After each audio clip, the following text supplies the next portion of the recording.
up at night, yeah. Make all the demons quiet, yeah. We were built to thrive, yeah. I think that we've all had enough. What keeps you up at night, yeah.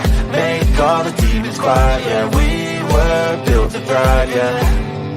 I think that we've all had enough, yeah. I think that we've all had enough. Sick of dealing with the old plan. They know that we're calling it wrong. You got me like, oh yeah. I think that we've all had enough. Sick of dealing with the old plan. They know that we're calling it wrong. Hey, it's too late to try to go contain it. A generation fueled by creation. We live lives on a small screen nation. We control the airwaves, no negotiation.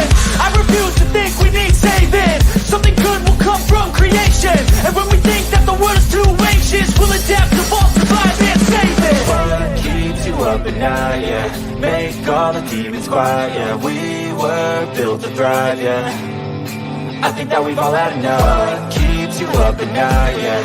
Make all the demons quiet, yeah. We were built to thrive, yeah. I think that we've all had enough, yeah. I think that we've all had enough.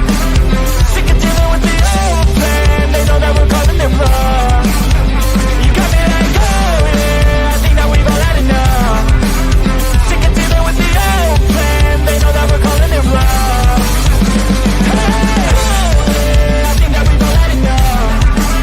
Sick of dealing with the old plan. They know that we're calling it wrong. You got me like, oh yeah. I think that we've all had enough. Sick of dealing with the old plan. They know that we're calling it wrong.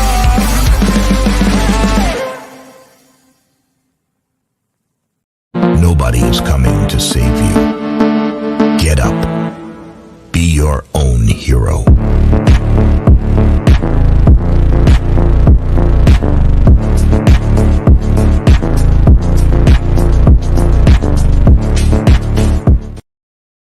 Oh, look at me. I'm retarded. I'm a globe. Good evening, ladies and gentlemen. Welcome to Sovereign Soul Unchained Mind, coming to you live 250 miles above your imagination from the International Fake Station.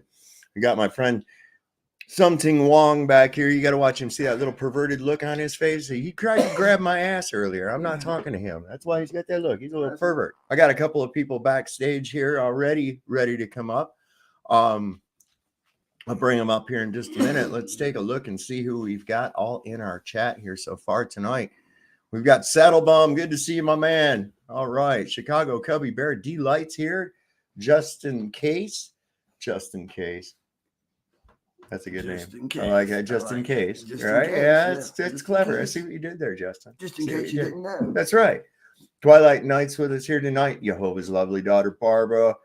The true few, Mr. Super Sidewinders with us.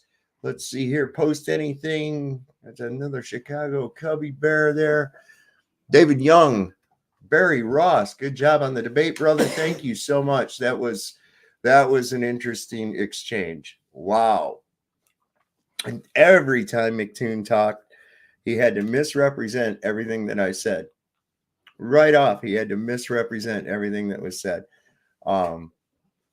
He listens. He just acts like he didn't get what you said. What else? Let's see. Roger's backstage. We're going to bring Roger up here in just a minute here. Did you all see the big nose dig? The big nose mining effort that was taking place there. Here's Roger. Roger, good evening. How are you tonight? Oh, Roger left us. Well, damn. Sorry to... Maybe he hit the wrong button or something. We'll see what happens. Here's Zerzu Zickwillen is here. The mechanical penguin. What's up, bro? What's up, Globies? How you doing? Yeah, man. So did you see the big mining excavation going on there last night, man? I saw it in your thumbnail, and yeah, I mean, you know, regardless of how I feel about the guy, I think maybe, you know, you shouldn't be doing that on a live stream. Yeah, I mean, you probably should, you know, like turn your camera off or something at least. Yeah. But no, that's just like one. I had like a choice of like 5 or 6 different screenshots because he didn't just stop at one nostril. This guy was seriously digging for truth, man. Here's Roger. Dollars to donuts. You hit the wrong button. You hit the wrong button, didn't you, Roger? I'm not sure. As soon as I brought you up, you went whoop and went away. I was like, what the hell? Oh, So, yeah. Sorry about that. That's all right, man. I knew you'd be back. I knew it had to be some kind of a glitch, and I knew you'd be back. It's just that sixth sense that I have. Yeah, I did a little short on that. Let me just bring this up. It was pretty good. Is that the one? Yeah, that's the one. Let me make sure there's sound.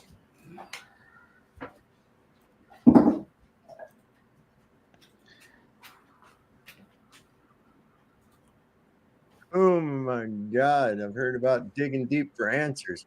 Watch Craig here. Watch what he does. This boy's really digging for answers. Yeah, and well, When you're ready. the heliocentric concept dies upon inception due to basic physical natural law. Nowhere in nature Here it comes. or in a controlled environment Oh! can we ever produce Oh, what's he going volume for? of gas What? outside Oh containment. my God! Oh, Look at him, man. You got a fucker up to the third joint in his nose, man. Never has gas. look at there. been He's seen really going to or town. evidence. Holy shit! I hope he got what he was looking for. You know? Wow, that's insane. Let's watch it a little bit more. Let's watch it in slow speed real quick. Why not? Right? Let's put the play. Let's slow it down half speed. This ought to be good. You guys ready for this? Nowhere in nature or in a controlled environment can we ever produce a. That boy's digging for gold, honey. Oh, gold in them there hills. I bet you he ate it. I bet you he ate it. He used the middle finger, index finger, and a thumb. Well, that's been your barfy short for the day. He used the index finger, a thumb, and a middle finger. Not at the same time, of course. That Yeah, would take not the too much. best thing to do on a live stream. I mean, it is a natural, thing to do, just not necessarily on a live stream. Well, you know what? I think he might have just got confused, and he might have had his camera shut off because he runs his stream while he's on the stream. And see, when I saw him do that. But when you're on that, you're on Zoom, right? And Jaron is running Zoom into an OBS. So what we're seeing on Zoom is not necessarily what you're seeing on YouTube, right? So I thought, oh, okay, maybe he's not even on camera. Jaron's got something else, something else, or himself highlighted, because I wasn't watching the YouTube part of it. And I was like, look at that motherfucker digging in there. What's up with that, man? And surely he can't be on camera. He can't be on camera. And then when I was on Flatzoid today and we was going over some of this, I was like, oh my God, it was on camera. It did show up on YouTube. Oh my God. Is Flatzoid expected to show tonight? He might show up. He gets up, I guess, maybe in about another, I don't know, half hour to an hour from now. Let's see, what is it? It's 12 hours ahead, right?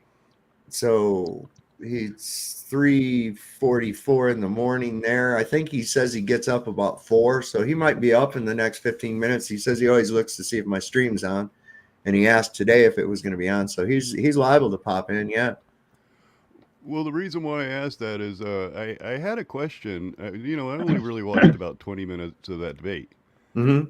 And the two of you made a statement, of course, because you were doing the tag team thing. Mm-hmm. And I produced or provided a little video or made a little video of the question. Now, let me first state that, I want you to know that I'm not trying to, that's not to make any type of threat or anything. I used a target over you. And the reason why I used a target over you is basically as a ruler. Do you know what I mean? I didn't it's so that I can give a scale. Does that make sense? It's not any type of insinuation of weapons or anything like that. I got you. Would you mind sharing the video? I'll pull it Yeah, up. go ahead.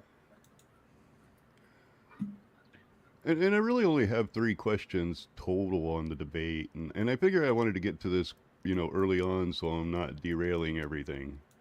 But one of the questions you were asked is that we should see drop, right, Tom? Or right, Bob? Bob. Bob. Dave? Yeah. All right. So that's basically what this is. One thing I find that a lot of the globe earthers, or my new term for flat earthers, do, is they tend to prove themselves wrong a lot with their own images and their own stuff. You know what I'm talking about, right? Mm-hmm. So there it is there. Oh, okay. Well, we lost it. Okay. Well, I thought the third thing down there. I'm sorry. Well, There it is. is. Because Where'd he so go? Where'd Ledwell go? now you see that it's nice and level there, right? Now Mhm. I don't know if this image has been modified at all, but you guys had a question about if we should see drop, and this right here doesn't The burden necessarily is on show you drop, to show us where there but is this an does. instance where there's no horizon relative to eye level, which is impossible. Should be able to be. You should be able to show it dropping. Right. Well, if you notice, well, I mean that's not a moving image, but if you notice, the top and bottom of that arrow Mm-hmm. are at the very top and bottom of the screen, Mm-hmm. which splits the screen exactly in half where the crosshair is. And then, of course, if you're looking for drop, Show us where there is an it's instance right where there. there's no Okay. horizon relative Drop. to eye level, which is Okay. impossible. So what? Here's Should be able here's to just it. you should be able to show it drop Relative. with an increase in elevation. Hold on. You should be able to see it show the horizon we know the dropping question. down to match the Right. supposed. Okay. So relative to eye level, it's always just below eye level. Always. That's why both Flatzoid and I both say relative to eye level. In other words, that same level just below eye level, not right straight at eye level, which makes sense because you're standing above, your eyes are above. So it stays at that same relative position to eye level. That's why we try to use that term, relative position to eye level remains the same. Because even on the ground, the horizon is not at eye level. It's I tried to draw it out orthographically, and I don't know, maybe this will make so people can understand it. As you're standing looking across the ground, of course, it's not really ramping up, but it appears to. And usually around within, depending on your height, it's going to depend on your height, whether the average horizon is around 3 miles, it appears to be. Okay, so that's where it stops appearing to slope up. And then it's just kind of straight on from there. It's just straight on from there. And this is why you have bottom-up obstruction. It's because your field of view is compromised. Your field of view is full here, and it starts to become compromised as you get to the horizon, until now your field of view is only from the top about 70 degrees down to the horizon itself, whereas before it was from about 70 degrees up to about 50 degrees down, like that. So that's kind of how I try to give a representation orthographically, but the orthographics is that's the only way you can really represent what's going on to your perspective orthographically. Of course, a true orthographic view, you're not going to have that. But when you're dealing with perspective, you have that convergence that takes place. Yep. I'll see you tomorrow. All right, see you later, Johnny. Thanks for having me over. Now, my other question was, a lot of this conversation of foreshortening and bottom-up obstruction goes on both sides, and really, I believe that both sides are kind of doing a lot of it wrong, and primarily because they're looking at boats on the water. Now, why I think that boats on the water is odd, if you could possibly get two planes flying in the sky at about 10,000 feet, and one of the planes is traveling at 200 miles per hour, and the other plane is traveling at 500 miles per hour. You could very easily say that the plane, the one going faster, will eventually basically fade off into the opacity of the atmosphere. What would happen is the wings would first go away, and then the fuselage would disappear. There would never be a bottom-up obstruction there. No, your field of view is not obstructed by a horizon yet. before it even goes out of view completely. That's why when you're looking, that's why I say when you're looking at something like even over the water and it appears to go over the horizon, you increase your elevation, which is going to increase your field of view. Now you can see more ground, but you're still going to see it at that same level. You can bring that distant object fully back into view, and going up just a little bit more will increase to the point where your field of view incorporates a more apparent horizon beyond the object that appeared to go over the horizon when you were at ground level. You're not seeing over a curve. This is evident by even if there's any light on the water, that would be evident, but you don't have it. It's straight right. across. I don't think that had anything to do with going over a curve. I think it had to do with foreshortening, refraction, and atmospheric opacity. Well, it has to do with that, but your field of view being, I'm still talking, please. The field of view being compromised is what is causing the bottom up appearing to disappear from bottom up, because as it's getting smaller due to angular resolution, like you're saying, and of course the opacity and everything fading it out, but as it gets smaller, you can see the top part of it gets smaller, but the bottom part of it that's going to equally get smaller. The airplane? You're still talking about a boat. Yeah, same thing. Right. The reference I gave was an airplane, and you're still going on to the because you don't have a horizon obstructing your field of view. Oh, so it doesn't go beyond way the horizon. above the horizon. It's not on the it's not on the surface. It's in the air. So but you have a wider field of view up. I thought it was supposed to be bottom-up obstruction from refraction, atmospheric opacity, and those are just effects that go along with it. It doesn't happen up in the air like that. I mean, you get a certain amount of it, but you don't have that the horizon converging with the sky. You only have the sky converging with the sky and the distant object just getting smaller. Okay, and then my third question. We'll just go ahead and leave that one as it is. But then my third question was, so you claim that you can't make any measurements with your eyes, right? Well, you can make estimates, sure, but you can't make an actual measurement. But no actual measurements. You have to have some kind of a guide to go by, something that's set a standard with. Okay, because that comes up later in the debate, and I want to make sure that we are clear that you really can't make, because the question is that's proposed to you is that where are your measurements? And you talk about earlier in the same debate that they can't use optical measurements. Well, here's the easy thing right here with it, right? Would you agree that there should be some drop in the horizon on as you increase in elevation? There would have to be a drop in the horizon, regardless of how much it is. There would have to be an apparent drop in the horizon as you rose in elevation. So the fact that there isn't any tells us that there is no curvature. Okay, level is a measurement, because something is either level or it's on an angle, at which point we measure the angle. Level is flat, zero. That's boom. But if somebody's asking for measurements, they're asking for measurements, right? Of what, though? What is the measurement that they're looking for?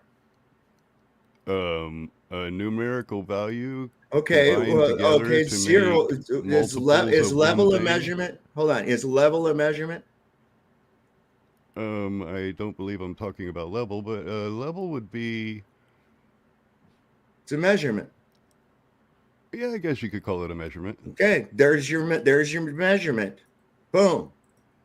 There's your measurement. Level. So if you use a level, then you can use your eyes and consider that as a measurement. But without the level, not without an instrument, not without a verifiably accurate instrument. Okay. just clarifying that we need an accurately verifiable instrument and not only our eyes. Well, And that's yeah, really not only basically your all I eyes, had right? for tonight, as far as the 3 questions. Yeah. So Wanted to make sure I got them out of that's there the difference before I when you messed up have. the whole debate.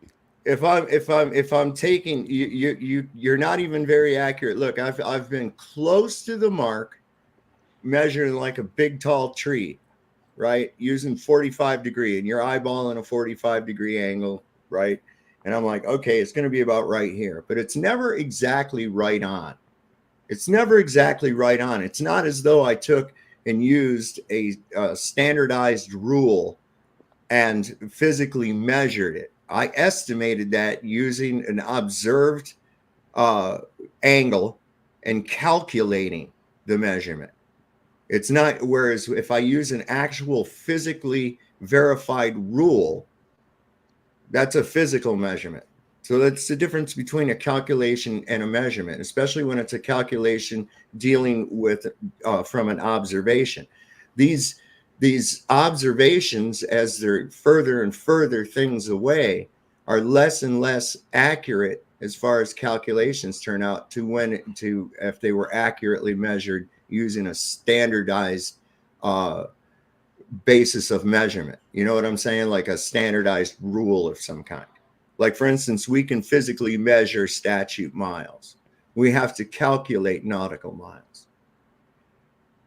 That question also comes up in the debate about, how we came up with the measurements that we use.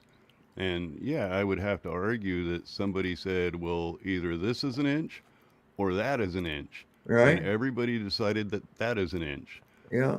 And we can use that inch to multiply up to miles. So there's the American Institute for Standard Weights and Measures. There's a couple, AFSME. God, it's been a long time since I worked in engineering. I'm trying to remember what the other one is.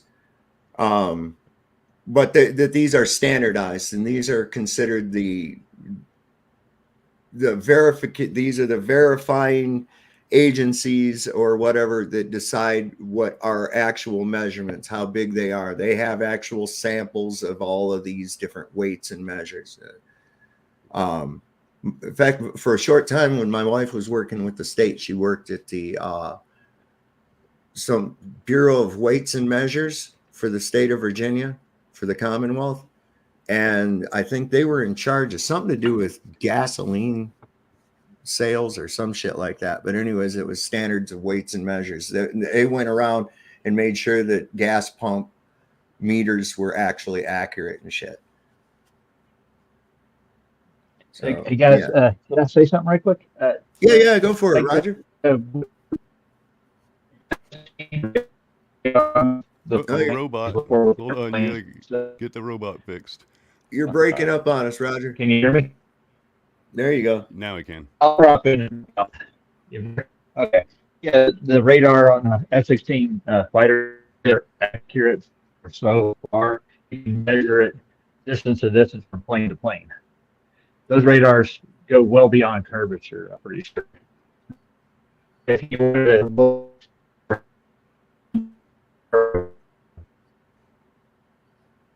I get what he's saying. I get what he's saying about the radar. The radar is, but note that radar is not going to travel infinitely. And to answer Craig's big question, no, I don't think it should come up to Solve's eye level. I think it should be divided. If we're talking about if the horizon always comes up to eye level, it should be divided 50-50. 50 above and no, 50 it comes below. up, it's same position relative to eye level. Oh, so it does, you mean depending on your altitude? Same position relative to your eye level. In other words, just below eye level. Always. Which would be 50-50 in the image behind you. No, not really. It's about the same as it is on the ground. It's exactly the same. The horizon does not drop. The horizon must physically drop in order to be on a globe. And the horizon does not physically drop, or it doesn't even appear to drop. And that's the point. That's why when they say, well, what's your number? Yeah, 0. 0 is the measurement. It has dropped none. It has appeared to drop none. That's the measurement. Well, what should it be if it's a ball? Hey, that's your fucking cartoon story. You tell me. The fact that it doesn't says volumes, man. But that thing, this is why I say that with this, I don't know. This is hard to, it's hard to show in an orthographic view, but that's kind of what's going on with your view. Now, if this guy were to stand up here, of course, now his vision view, you can see my arrow. His vision view, if you look, it goes down like this, right? He's got all of this. He's incorporating all of this, right? Down to the ground, all the way up to here, down to the ground. Same thing, all the way up here, down to the ground. Now it's compromised because this amount is less than it was here. You see, so he's got a field of view like this. Now we come here and we've got a field of view that is stopped here, compromised. So things that go away as they get smaller, it's going to appear to get smaller from the bottom up, but it's getting smaller equally. It only appears if you were to raise an elevation, he would see his field of view completely changed and it would only be compromised. The horizon would be out here. This diagonal line would come up and then the horizon stretch out further and further and further like that relative to his eye level. This is all going to raise up, same place. It's still, I'm gonna add some more to this. That's going to actually, I think, explain it. That just gave me some good ideas. Yeah, I was wondering about that image. So you're obviously not going to leave the red line the same. As you raise the little man there with the blue line, let's say up to the top of the page, what would have to happen to that red line? Oh, well, what would happen there is he would just have a longer field of view. He would have a longer field of view. That's all he would do. This would become steeper. This would become steeper, but this horizon line would still raise up to his eye level. All you'd have to do is just stretch this. With that red line, this diagonal staying with it, all you have to do is stretch that up till it's with the relative to the same eye level up here. That's all you'd have to do. And that's the same field of view. Exactly. This is going to increase, of course. This here is going to increase. This here will remain the same relative to eye level. Of course, this isn't really what the ground's doing. This is just like an orthographic. I was going to say, because I fly a drone and that's not what the ground's doing. Yeah, no. That's only, as I said before, this is trying to represent orthographically what's happening with your perspective.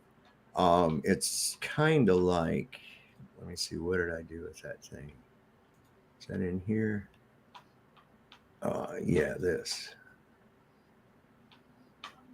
See, when they try to show perspective with an orthographic projection, you get this right here across the top. See, they're trying to look at a level plane like this and the sun going over and you're changing your angle. You're not taking into account that all these horizontal lines are actually appearing to converge. So if this were occurring, this orthographic view is actually showing the sun increasing in altitude, right? Because we don't see in an orthographic perspective. We see in three-dimensional perspective this way, in a hyperbolic state. So as everything converges down to the horizon line, just slightly below eye level, boom, this thing is actually appearing to get lower, but it's not. None of these lines are actually slanting down. They're actually going level straight across, but due to your perspective, they appear to be slanting down together. If this was really taller, it would start actually appearing to have like an arc if you continue those lines. That's just the nature of our vision. Now, in the airplane description I gave, the only one that would matter would be the green Y, because you're looking straight forward at that airplane. Right. All the others wouldn't matter. That's all on the ground stuff. That's all back to the boats and on the ground stuff. It's like it's just totally skipping the idea of the airplane that, both airplanes flying, one flying at 200 and the other flying at The 500. airplanes would do the same thing, though. They're going to be following that same. I mean, they're going to be flying level, but they're going to appear to be getting lower to you as they go away. Right, but they would still refract and then eventually fade off into the opacity of the atmosphere, but there would never be any obstruction that I know of. Can I just say again, bring back my point? Like the radar is a line of sight thing. It works straight. It's Right. a direct shot. Yeah. It's the same with like the Sea Sparrow, the missile program. It's a line of sight. It goes well beyond the curvature rate of the Earth. It would have to bend itself. And light doesn't bend over every medium. It bends over water to a point, but they take in account for that. They're just shooting straight. It's a straight shot. There's no curve involved in the missile fire or the radar blocking the target. Did you get all that, guys? Yeah. I did. Yeah, that makes absolute sense. Yeah, it's radio. It's linear radio waves, man. It's directional radio. Your eyes are going to go so far. That's what you get. And optics can only go so far. They bend too. They distort the image eventually, like the Rayleigh criteria calls for it, as far as it can go. And each one of those lenses are rated for certain distances. And well, when they were bringing up last night those photographs, right, of buildings and shit like that they zoomed in on, and I'm like, you're zooming in on a picture. You're not actually optically zooming. But in any case, the thing about zooming is you're still subject to a limited field of view. You can only magnify that which can already be seen. Okay, absolutely. That's boom. And like I've tried to say before, if you want to see the bottoms of those buildings, all you have to do is increase your field of view, because your field of view is being compromised by the horizon. And the further something is away from that horizon line, the more compromised into your field of view the effect is going to be. I mean, it's just real simple. Yeah. That's why there's people say, well, I can watch a sunset and then go up in an elevator real fast in a building and watch it set again. Well, that's right, because you increased your field of view. It still kind of sounds like a lot of word salad to me. What? Increasing your field of view? I don't think we're going for salad here. I mean, we were talking about, I know. We were talking about, the airplane, and it seems like, now, I'm not going to use the word obfuscation, because the word obfuscation is obviously used wrong. It's not meaning to avoid something. It's meaning to make something unintelligible or unknowable, such as the distance of the sun or the makeup of the firmament or any of that stuff. That's what the word obfuscation means, is to make, go look it up. It means to make something unintelligible. You don't know. I don't know. Nobody can find out. That's so let me ask you something, X. Let me ask you something. I'm eating this steak, right? Beautiful, lovely T-bone steak. What kind of feed was used for that cow? Oh, I served you that steak and it was plant-based. I'm sorry. How do I know that? Because I served you it. Yeah, because you served it to me. We're using analogies. You didn't raise it. But what I'm getting at is this. Is it necessary for me to see the cow or know what feed the cow was given in order to know that? You won't ever see the cow, because I told you I served you a plant-based cow. In order to know that there had to be a cow, that's where that steak had to come from, a cow. Okay? Oh, in a plant-based steak. Okay, so I know that there was a cow involved with my steak. All right. But I served you a plant-based steak. All right. Well, now you're just being stupid. Okay. Well, I mean, so is the idea that you don't have to know it's a cow, seeing that Wait a second. have Wait a all second. kinds So I of have to different see the cow. methods. I have to see a picture of the cow or meet the farmer to know that that steak came from a cow. Well, I'm sure there's other ways you Come can on. figure it out. Come on. So my point being, if it is the only way to have a volume of gas is through containment, that means what? That there must be a container. I don't have to show what it's made out of or even where it's at. I only know that it must be necessary, unless someone can actually show a demonstrable way that gas can be held in a volume indefinitely without containment. Are you referring to Dalton's law? I'm referring to any gas law. Show me a volume of gas without containment. Now, here on the Earth, that would be really quite hard to do. Not possible anywhere. But Dalton's law doesn't necessarily. If I have 10 Doesn't liters matter. of air Don't use pressure, Dalton's it law. doesn't Just use necessarily one say a gas. shape at all. Don't use Dalton's law. Just use one gas. But it isn't even telling you about your flat or round Earth. It's not saying a shape at all. If I have 10 liters of gas pressure, then it doesn't matter the shape of the container. Sure, we'll give you the container. Now you need to find it. What does heliocentric mean? The sun is in the center and the planets are around it. Okay, so what is the sun?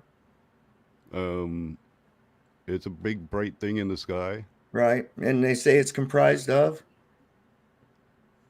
Shoot, I don't know. You see, you're not talking to a ball earther. So they tell me that it's comprised, that it's a giant ball of hydrogen that compressed in on itself and turned into nuclear fusion. So this means that there has to be a ball of gas forming for some reason without a container.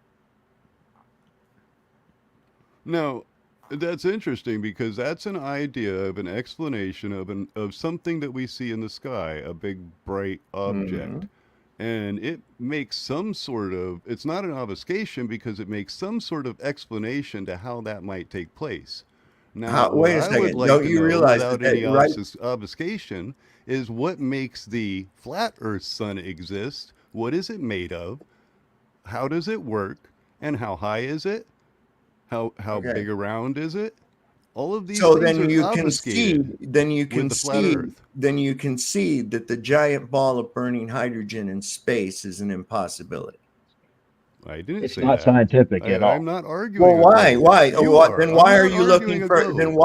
Then why are you asking for an explanation as to what it is? Maybe And somebody would instead be of curious. addressing Wait, what it's been claimed maybe to somebody be. would be curious about your flat Earth and want to learn about your flat Yes, Earth. I But every time am. they try, Yes, every I time am. they try, they end up getting Absolutely, obfuscation. absolutely. You don't know how far this. We don't know what it's made of. All right. All of that other stuff. Wonderful, wonderful. So then we know that the sun can't be a ball of burning hydrogen in space, right?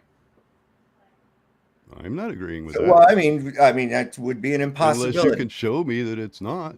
Well, I mean, unless you can show me a mass of gases attracting itself to itself, or gases wanting to form and coalesce into a ball or any other shape. Okay, you're right. You don't have to show me it's not, but it's a good idea to show me what it is. It's a good idea to show me what it is. The claim is that the sun is that, and therefore the burden of proof lies on that claim. Right, and I just gave you that. We'll just go ahead and throw that away, but we don't have any explanation from you to what it actually is. It's more obfuscation. No, what I'm thinking here is that use of the word, because some people seem to use it in this area as meaning to avoid things. That's not what obfuscation means at all. The sun is apparently not real huge and not real far away. It's apparently smaller, much smaller than the Earth, apparently.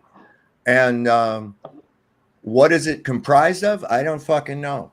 But it's not a ball. It's you know what? It's not a ball of burning gas. But is there a way to find out? Is there a way to find out? Is there a way to find out? I don't know. Is there? More obfuscation. Well, I mean, is there? Is there a way to find out? What are you asking me a question? I said I don't know. How is that obfuscation? How is that it's making obfuscation? I mean, something unknowable. can you fly to the fucking It's thing? making something unknowable. Look It's up not the making it. definition. I didn't make it unknowable. Sure you And did. just I'm because asking it is you, the person who unknowable. knows all about it. Because it is unknowable, that's obfuscation? Yes. Hey, Stav, can I say something? He's acting like you're God, okay? Or you have all-knowing knowledge because you're a flat earther. They seem to go there whenever they want to know something and they want to put it to you. Uh, I say, go do some sun gazing. Go look at it for yourself. Make your own conclusions, man. It's just that simple. Yep. Everybody wants to look for a guru. Stav's not your guru. None of these guys are. Well, I'm not looking to be. I'm not looking to be a guru. I'm not looking. I was looking for clear explanations of what the claim is. I mean, What claim? seeing that I'm not a we ball never made a earther, claim. seeing that I never made a claim of ball, and I'm here on a flat Earth channel, then yes, your claim is flat. Okay. No, my claim is level, but. So what does that have to do with the sun? That's really where I'm going with this. Why does it have to go to like every? Okay, we don't even have to go with the sun. The firmament is where I usually like to stay, but I get tons of obfuscation on that. I mean, the firmament obviously is connected to this Earth, or it wouldn't make containment. Quote, containment. It might be connected to it. I don't know. Well, how would it be containment? If it's not closed system, it's not contained. Well, it is a closed system, so therefore we should be able to make it to the firmament some way, somehow. Maybe we can. You can't. I can't. But someone maybe can. What the fuck does that mean? So because I've never gone to a place that I'm not allowed to go, or I can't afford to go, or that you haven't gone, that means that fucking gas volume doesn't require containment? What the fuck kind of logic is that? How many flat earthers do you think there are? Wait a second, I'm trying to understand your logic. There are in the world? What the fuck kind of logic is that? The logic is that if you're going to claim something exists, then you should be able, unless you're going to obfuscate, you should be able to describe what it is, how high it is. That's simple. There is air pressure, therefore there must be containment. No other way around it. That's the only way you can have a volume. That's the only way to have a volume of gases is with a container, my friend. The only way. The only way I can determine the containment is by finding the object containing it. All right. So how do we go about doing that? You and I, regular guys, how do we go about doing that? There's got to be at least thousands of flat earthers, if not millions of flat earthers around the world, right? Would you give me millions? How many do you think? I don't know, man. It's getting to be about a tipping point, man. A tipping point, a number. Yep. Thousands or millions, approximately. Millions. I'm not asking for a real number. Billions. I'm just asking for you to guess. At least 3.5 billion. Billions. Yep. So why couldn't, all of you come together and travel to that firmament? What do you mean? All of us get together and travel to the firmament? Yeah, that's a lot of money power. That's a lot of money power and billions of people. Right. That's a lot of money power. So as far as the Antarctic treaty, I'll be able to blow that away with all that money power. How much time do you have to engage in it? Like going there and doing all of it and everything. You wouldn't need much time if you go down to Chile. It's only like 800 miles to Antarctica, and then you continue out from there. So maybe one day we'll be able to go. Who knows? But in any case, I don't need to take a field trip to the farm to meet the farmer that my steak came from to verify that it came from a cow. Okay? Same thing. Steak, therefore cow involved. Gas pressure, therefore containment. It's that simple.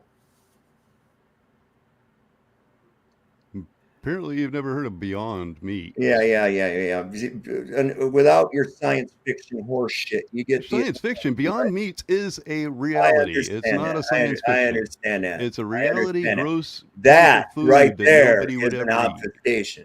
That right there is an obfuscation from the point. Right there. Well, no, the point is that you wouldn't have to know that it's a cow. Did I say a beef steak? Okay, there I clarified it. Beef steak. How do you know it's beef? Because it said beef steak. Oh, so you're okay. So you're gonna really go that direction. You're about as dishonest as fucking Craig. with that dumb shit. Oh, there's plant-based fucking, a cow is plant-based meat because it eats fucking plants and we turn it into meat. So as long as an authority figure tells you it's meat, you're going to go ahead and accept it as Jesus meat. Christ. Shut up. No, you're just being stupid. Now you're just being stupid. It's like a fist coming out of nowhere and hitting you in the face. Jesus Christ. Yeah, the fist was there. It's I verified it. Well, it's not a plant-based, but it's not beyond me. And Jesus Christ. There's only one other person that came up with that fucking bullshit before, and that was Brenda. That was Did Brenda come up with that? I didn't know that. That's funny. Oh, there's Brenda. Hi, Brenda. What's going on, kid? That's funny, but yeah, you would have to essentially appeal to authority to read the label and say, oh yeah, no. Okay, just look. Bottom line is that I don't need to actually touch it. I'd like to. I'd like to see it. I would. I'd like to go to the edge. I'd love to. Okay, but we're in reality world here. Okay. Well, it'd get you a Nobel Prize, I guarantee you that. I know it would get you a Nobel Prize. Probably get you a bullet in the head is what it would get you. Okay. You can hang that one on your wall, yeah. Oh, don't do it because of fear. Don't, because they're going to get you. They're going to get you. Yeah. Did you just come on here to be an antagonistic fucktard there, Z? Well, no, I figured it was going to did you? I think you did. Goodbye. Had enough of him. Had enough of him. Oh, it could be fucking beyond me. We don't have the resources to do that shit, man. That's just crazy. No, of course not. But you understand the fucking analogy, right? Okay. Absolutely. Damn. Little Mikey's actually got pictures of the firmament. Have you looked at his? Who? Mike from the Horizon channel, the Canadian boy. He's taking pictures of stars. Yeah. He's got like what looks like a physical obstruction behind the stars in some of his photographs. Oh, really? Yeah. Do you have a link or something? We can. Yeah, I got him on my channel. Let me see if I can. Yeah, if you got it, just share it. Just share it up here, and we can put it on. It'd be awesome. Okay. Let me see if I can get to YouTube. I'm still in a StreamYard. It may not let me do it. So yeah, I don't understand what these people with their fucking bullshit that look. The only way you can have a volume of gas is with containment. There is nothing. No way. I'll share it later. There's just no way to do it. It's just, we even brought up citation that gas has no specific shape or volume unless it's contained. Okay. That's just the nature of gas. And that thing that they brought up, oh my God, did you see that? Let me see if I can find that where he brought up that, where he put lots of gravity. Where was that? Oh, this is us. Hey, Yes, I can't get to the YouTube from the StreamYard, so I'll post it for you later. Okay. Well, what's the channel? Hang on, I'll look for it. A second. It's horizontally opposed, or something like that. It's his name's Mikey S. Horizontally opposed. Yeah.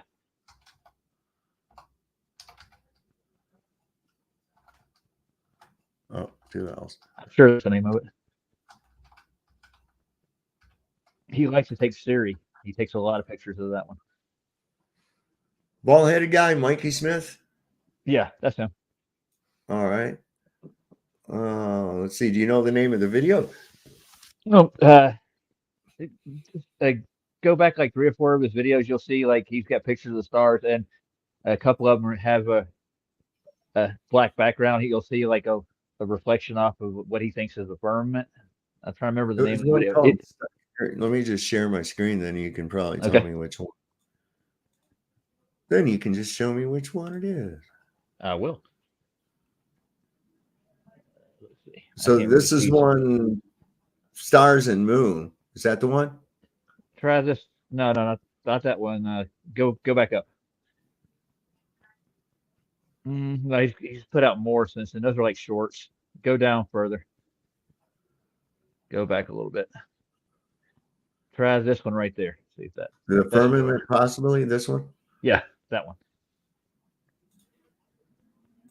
All right, guys. This boy here, Mikey Smith, might have some actual 100% proof of the firmament. This is my star, Sirius, of course, the bright white light in the middle. It almost looks like it's still on, doesn't it? Well, we'll show you something here in a minute. Look at it. You can even see the glare off the camera lens. But watch what I do. Watch when I cover up that light, what reveals itself.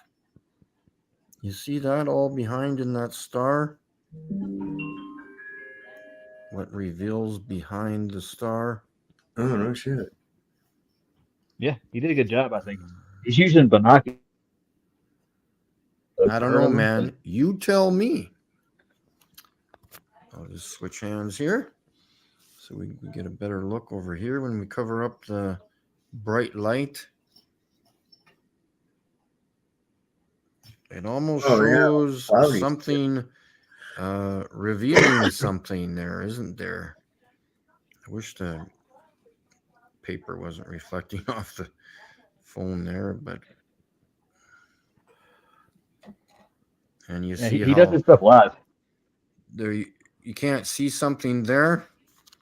Barely, of course, I'm zoomed in with the phone, and you cover up the light, and something reveals itself. Uh-oh. Now, what are the comments going to say?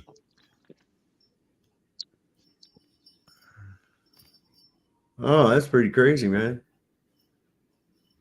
Oops, I gotta touch the screen. It was blinking out on me there. Now, what other explanation could there be? Do you reckon? I mean, you guys tell me. Got a bigger piece of paper here. Let's do this one.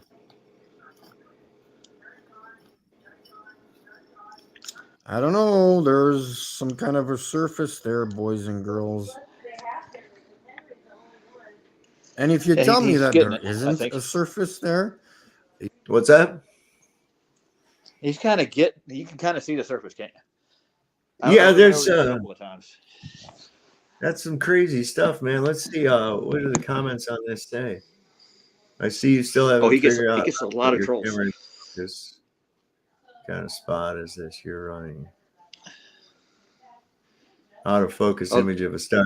They're focused on just the star part itself, not what's around it. Yeah. They're not paying any attention. He gets a See, lot they of grief start from freaking out. Oh, you don't know how to focus in. It's like, oh my God, Jesus. Will you listen to what's being said first? It's like that jackass last night. You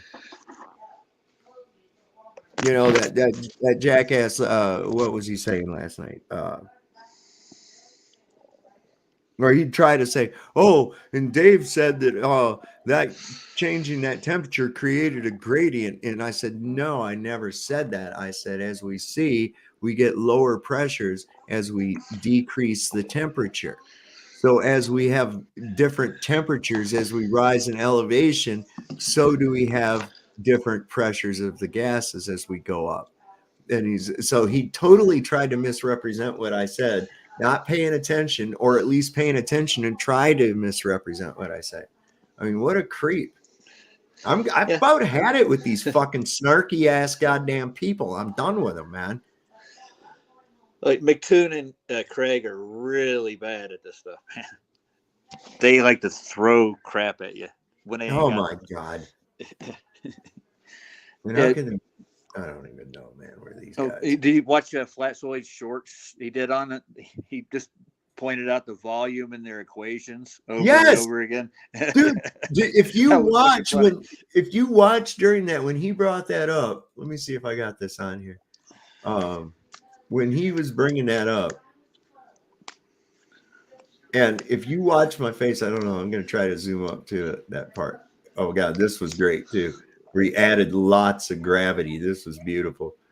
But when he did that, if you watch it, I was like, there's the volume right there, because I'm muted. See, I was muted.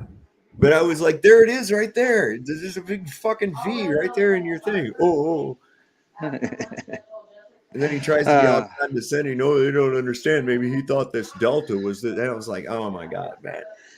How many toilets have you had your head pushed into, Tune? Holy crap. You know? I'm sure school was fun for him. Yeah. Oh my God. That guy was probably continuously getting. Now, see, this don't make no sense. Today, the little short that I showed earlier, Craig picking his nose, that thing took like an hour and a half to process, and it's only a 2-minute video. And then I saw that they were having issues on YouTube with processing videos, and this thing's got a little yellow box on it from last night. This thing was, and it says this video is still being processed. Video quality may improve once your processing is complete. And it's like, holy crap, man. YouTube, get your shit together, man. Well, I thought technology was growing, man. Well, they're too busy. Fast enough. They're too busy fucking censoring us, man. That's all they can do. But I think this is the part where he started adding lots of gravity. This was funny as shit, man. I was like, no. How much is lots of gravity? Yeah, they're putting on screen quickly. No gravity, but lots of gravity. What's that? Lots. What is lots of gravity? Can you explain to us what lots of gravity is? I'm wondering about that. That would be a larger acceleration towards the surface. What's the measurement of that lots of gravity, please? It doesn't actually give the measurements. You know why? You know why? Because it's not demonstratable in reality. Would you say that's Earth's gravity? This is what we see in reality, though. This matches. No, we don't. You have yet to demonstrate gas pressure without containment. You go to a simulation that says lots of gravity. It's not even giving the correct amount of gravity you need. Can you please put us the correct amount of gravity if you're claiming this to be gravity, please? Put the correct amount of gravity in for us. Passing. Go ahead. You guys are up. Yeah, there we go. That is what the correct amount of gravity. Lots would be 1G. And lots would be 1G. Come on, man. Never have we seen gas behave that way. Never have you seen gas behave that way. No one has ever witnessed gases behave that way. That's like, and what did they use to quantify the gravity? See, this is what's so fucking stupid, man. I'm waiting to see gravity. I've never seen it. I'm sorry. No, this is pretty stringent. And Jaron's holding on to it. I like it. Where he's, if the other side's talking, you're muted. Nice. Unless you hit that buzzer. But yeah, it's why we were both cracking up so bad when he said that. What? Here we go. There you go. Sweet. You. That's the answer. Okay. Go ahead, Flatside. Okay. Okay. Provide a citation that lots of gravity is 1G. Go ahead. Yeah, I'd like to know a gas law that uses gravity. Doesn't. And I'm waiting for Craig to bring up that citation used against me last time so we can read it together, where it literally says this is not based in real world.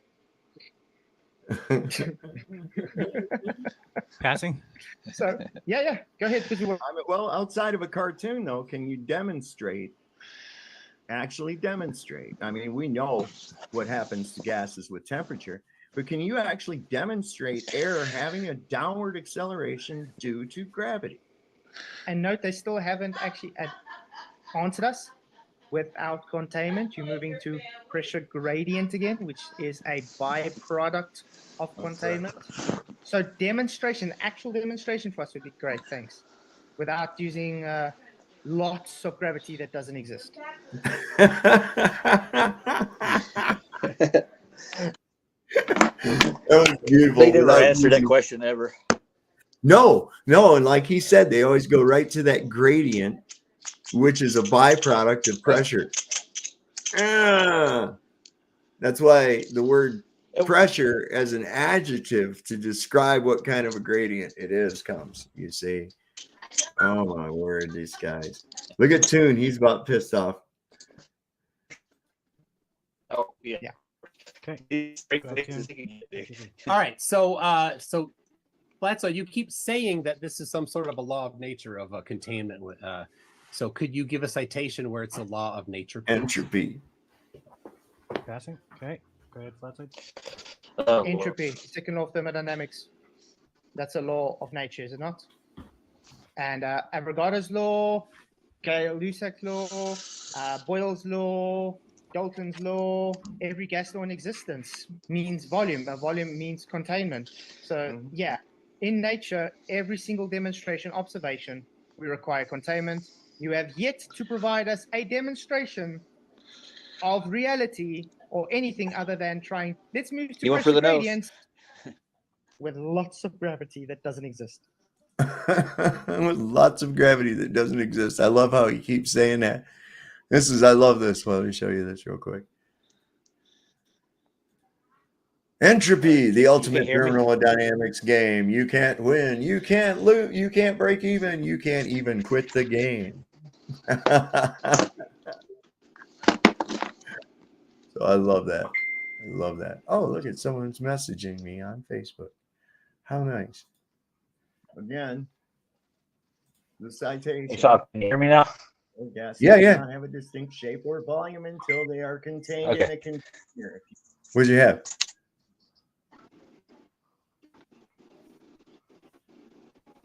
Oh my God. Okay. Let me go back over here. All right. If you wish, I can put this in the chat for you as well. Passing? Yeah.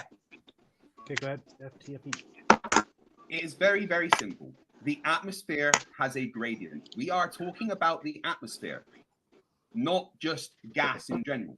So if we want to compare something to reality, the reality is the atmosphere. The atmosphere Gas doesn't have a shape, Craig. I just told you that. is showing gas pressure without containment, because as the picture behind Dave shows, there's no container. Back to you. Well, let me just, if I could, Craig, quick. Flatzoid cited the second law of thermodynamics. The second law of thermodynamics states that the state of entropy of the entire universe as an isolated system will always increase over time. That doesn't, first of all, it doesn't talk about gas pressure. Second, it speaks about the entire universe, not about some small system. So it doesn't apply to the circumstances that we're talking about. So yeah, could you find and then all the other laws that you talked about, bring them up now. David, your particular citation talks about the shape of gas. That's what we're talking about. You're asking for a citation about it requires containment or an example, right? And I'm just asking, where is that requirement in science? That citation, I still haven't seen it because the second law doesn't do it. Passing, anything? I'm still waiting for the citation from for the universe being I contained. really like them to. Yeah, I'd like to see that too. I'm going to show you. This is what I brought up. I brought this up in there. Let me see. And I know it's down here toward the end. Damn it! Where I can almost guarantee you that if we found containment, it would match the volume of gas we have. That would be like the rule, right? The law itself. You know. Just saying. Okay, so this is what I brought up right here. Gases do not have a distinct shape or volume. Okay, I'm going to blow this up so we can all see it real good. Oops, wrong screen. Gotta be on this one. There we go. All right. It says here, gases do not have a distinct shape or volume until they are contained in a container. And that's where McToon said, oh, shape. We're not talking about shape. Notice that I said gases do not have a distinct shape or volume, Mike, or volume. And that's exactly what we're talking about. Their molecules are spread out and move randomly. This property allows gases to expand and compress as the gas is pushed into different container sizes and shapes. The volume of gas can be defined as the volume of the container in which it is contained. When a gas is compressed, its volume decreases as the molecules become more closely packed. If gas expands, the volume increases. The volume of a gas is usually measured in meters cubed, decameters cubed, or centimeters cubed. or cubic inch. So I don't see any argument from them at all. Coalesce together into No. Well, what happened here? How did I get all the way back to here? Is this the one we were just watching? It was. Wait a second. I was way up here, just past the gas thing.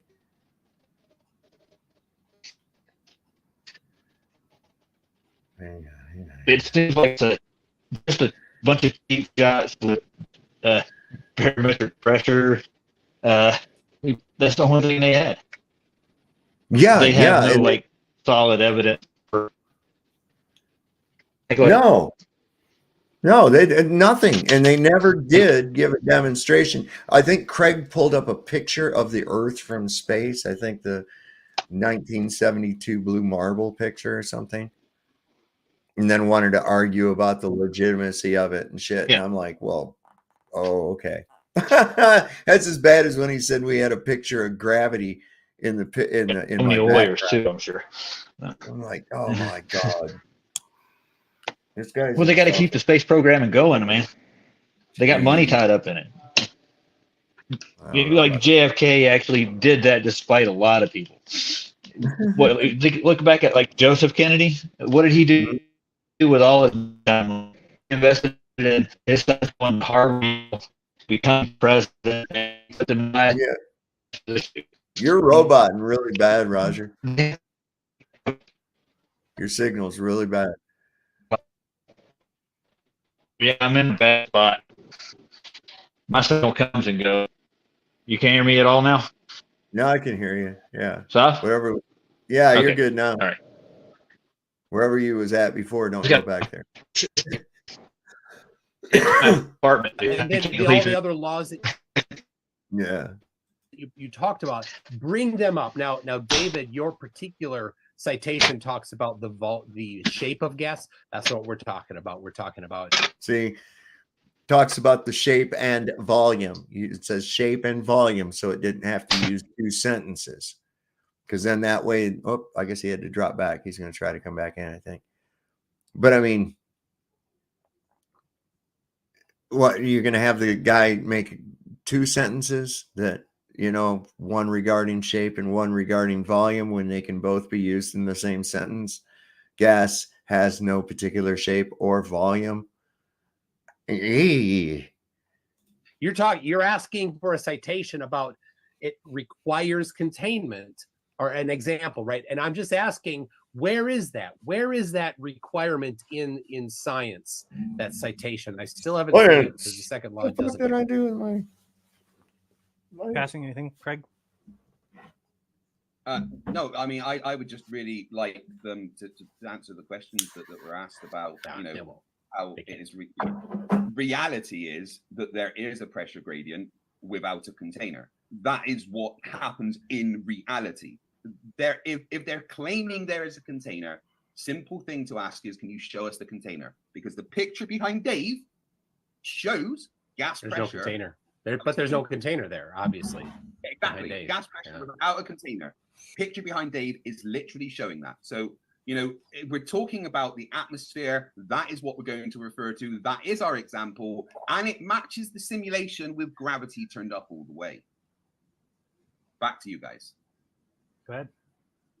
Hey, okay. Anyway, McToon, thanks for showing once again you're ignorant to thermodynamics, and you should not be talking about it.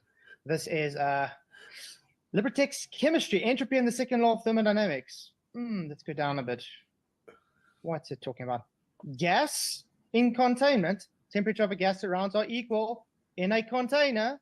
Do you know what volume 1 and volume 2 represent? Do you know how, let's put it this way, do you know anything about entropy and gas laws, to be honest? Secondly, when you guys claim again gas behavior, aka gradients, it's explained with all gas laws.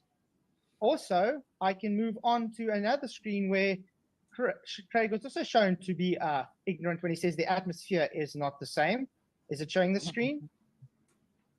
The atmosphere is a mixture of gases. This is why we bring up Dalton's law. Okay? You guys need an education on what gas is. Let us know. Again, no containment, no argument. You know, Flatson, can you I pause? would like to hold on. I would like to add to that too.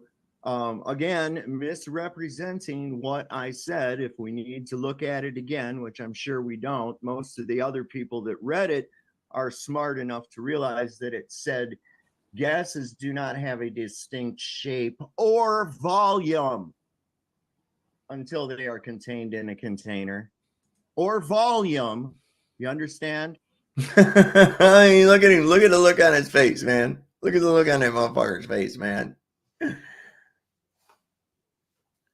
So I went back to it. Or volume, you retard.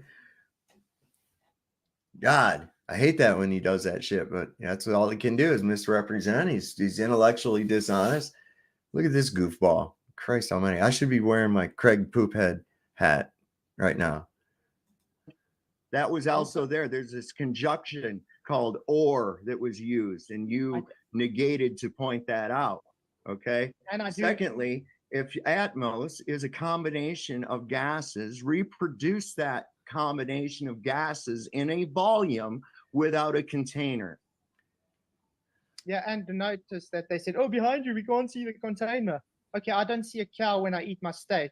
Does that mean the cow doesn't exist for the steak? It's the same thing. To pause the clocks real quick. Flatson, I did not show people what you just put on the screen last. Can you, Did you? Oh, I didn't. Which one? The second point or the? Yeah, just whatever you did last. It was quick and I didn't get Oh, it. no, that's fine. I was just showing on screen that the atmosphere is comprised of gas. Okay. That's all. It's just so they can know atmosphere is gas. Got you. All right, you guys, Craig and Mike. Go ahead. Sorry, they I think they missed the question there. I just asked them to show me where the container is in the picture behind Dave there. Yeah, if you see it, but now I want some steak. Anyway, go on. If you see the cow, you can see if you see a picture of the cow, then the cow's there. But there is literally a picture of gas pressure with no container. So right behind Dave. Yeah, right behind Dave. So that's amazing. Thanks, Dave. Just quickly. Back to you guys. Please show us where this container is in that picture behind Dave. Go ahead. Oops, sorry. Now you're... Okay, you're reversing the burden of proof again. Behind him is a picture of high altitude. Notice that the light scattering makes it dark. This means you can't see. What happens when you put the light up in a room? Can you see the wall? No, but that's a different argument. So instead of trying to reverse the burden on this, we don't see containment. Be a big man, pull up the socks, and show us a demonstration of gas pressure without containment. That's all we ask. Just a demonstration. See, they hated the fact that we were trying to keep them on task for this. Trying to keep them on task for this. And they wanted to get away from it as fast as they possibly could. Demonstration. Good. Pass. Go ahead. The atmosphere is a demonstration. Please, once again, show me the containment. That he always does that, begging the question. Always doing that, begging the question. Right? Oh, the atmosphere is a demonstration. No, it's not. First off, it's not a sphere. Second, you have not demonstrated gas pressure without containment. So therefore, in order to have Atmos, we have to have containment. That's all there is to it. Do I know what it's made out of? No, I don't. Do I know what shape it is? No, I don't. I only know that it has to exist because gravity, if it existed, doesn't have any effect on gas. That's how it is, man. That's just how it is. In the picture behind you, claiming it's invisible doesn't work. You say this container, show us the container. Back to you. I'm not going to do that again. Keep going. You already asked that. No, that's my point. That's my response. I don't have anything else. He's making a positive claim. There is a container. Show me the container. End of story. Try it again. Go ahead. It's going to be the same thing again. Okay, all gas laws in existence, natural law, all observations dictate containment needed for gas pressure. So you want to see where's the container? The fact we're breathing is the evidence we have containment. Thank you. The only way for a gas to have a pressure is to be in a contained volume. This puts it in a state of disequilibrium. This is what causes the pressure in the first place. If you increase the size of the container, the gas pressure goes down. If you increase it, it's going to go up. It's the same amount of gas, So it doesn't have, once again, a distinct shape or volume. This is why I use the term atmos, because gases don't have a shape. Okay, it's other than to take the shape of the container that they're in. And Also, Toon, I've been meaning to talk to you about that fucking column of air you left here in my house. But also note that when McToon said, yeah, the containment is constant, I was like, yeah, you debunked yourself. Well done. Containment, constant. Yes, the container is constant. The behavior of the gases is not constant. Nope. If there is 10 molecules in a larger space to fill, it's less pressure than the 10 molecules in a smaller space to fill. So there's no downward acceleration of air. The pressure that we feel, the 14.7 psi approximately, that's an average that goes up in millibars up and down all day long, is nothing more than displacement. That's why it's the displacement per square inch on whatever is displacing the medium. That's all it is. It's not a downward push of air. That's dumb. You'd be able to just show demonstrate. You'd be able Can we to just show ask them? Yeah, they're trying to run our time down. So just demonstrate us gas pressure containment, please, guys. That's all we ask. Just demonstrate. And they never can do it. They will run from that and always say, "Oh, the atmosphere," or half time say Jupiter, and then get you off on that and shit. And it's like, no. This is not possible in any conditions. Try it. Made your month. Good to hear it, Brian. Good to hear it. Thank you. Yeah, I figured we were going to do pretty good. So you can see too. Listen, their whole after show. These two over here did an after show after the debate, and they only talked about the debate for like 5 minutes. 5 minutes the whole time, and then they were off on other bullshit. Because they really didn't have anything that they could stand on. They really didn't want to dwell on the shit because they got hammered, man. That's right. Okay, go ahead. To be clear, you were strawmanning us. We don't claim a volume for the air on the Earth. We don't claim a specific shape. It's amorphous around the Earth. So that's the strawman. And again, I really want to see, and you didn't bring it up. You said second law of thermodynamics. I showed you in the citation there. It does not apply to the circumstances you're talking about. So, and then you say all the other gas laws. So could you show me where it states very specifically in these other gas laws that it requires that container? So show where it states that in the gas laws, please. Yeah. Specifically in the gas laws. Yeah. Okay, go. Joule's free expansion of gas. Avogadro's law, Boyle's law, Gay-Lussac's law. Which you want to go on? The second law of thermodynamics and kinetic energy of gases. How about us? StudySmart.com. Entropy change of ideal gas. The amount of gas increases, the entropy will also increase. Change in volume. If the final volume is greater than the initial volume, the entropy change is positive. The ideal gas constant, that'd be Boltzmann. The gas constant is proportionally constant to the ideal gas law and influences of entropy. Notice, guys, your atmospheric pressure is based on ideal gas law. So you can't say, oh, why are you reading ideal gas law? It literally is based on ideal gas law. So yeah, we move on to you guys again to flounder and show us how you do not show us gas pressure without containment and want to move to us to educate you on how gas is affected by entropy. And remember to get your super chat questions in if you have questions for the guys. Go ahead. Don't know about you, Toon, but I didn't see in any of those citations where it says a container is required. So I didn't know that. All they did was they named off some gas laws. I did give a citation that said that a container is required. It said that gas has no shape or volume unless it's contained. Do we have a volume of gas? Yeah. Therefore, what? Contained. But never in them did they actually bring up on screen and show the citation saying that that gas requires a physical container? None of them said that. So they keep saying this, making this claim, but refuse to actually support their claim. Wave that white flag, guys. Yeah. Wave the white flag. I showed it to you and had to read it to you 5 times, Toon, because you misrepresented it every time. Every fucking time. No specific shape or volume. Okay? So, a little bit of gas, you go, psh, a little bit of gas into a little tiny balloon. It's got higher pressure. Little bit of gas into a big box, 10 times the size of the balloon. Same amount of gas, greater volume, less pressure.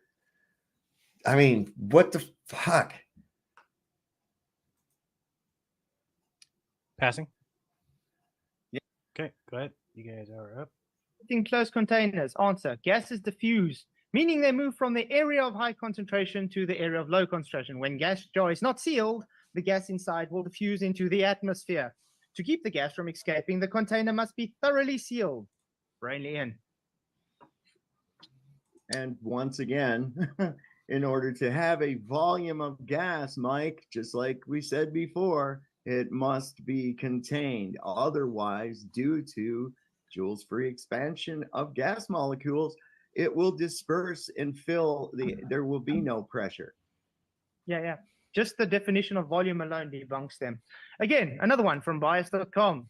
The intermolecular space between the molecules is quite large. So the particles of gas constantly move with high kinetic energy, and hence they occupy all the space in the container which they are placed. Notice we haven't found one thing where it says no containment for gases yet. So again, we yield our time so they can waste their time while they show us gas pressure without containment. Okay, go ahead, Tim. You strawman again.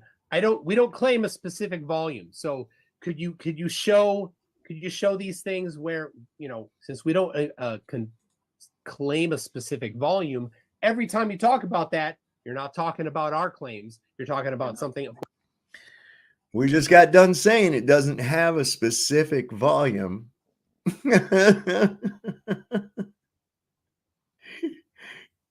It's whatever the volume of the containment is. Holy sheep shit. These guys really reaching. Really. Well, you're talking about your claims because you must claim a specific volume, right? You think the whole pizza pie dirt pizza is contained inside a fixed volume?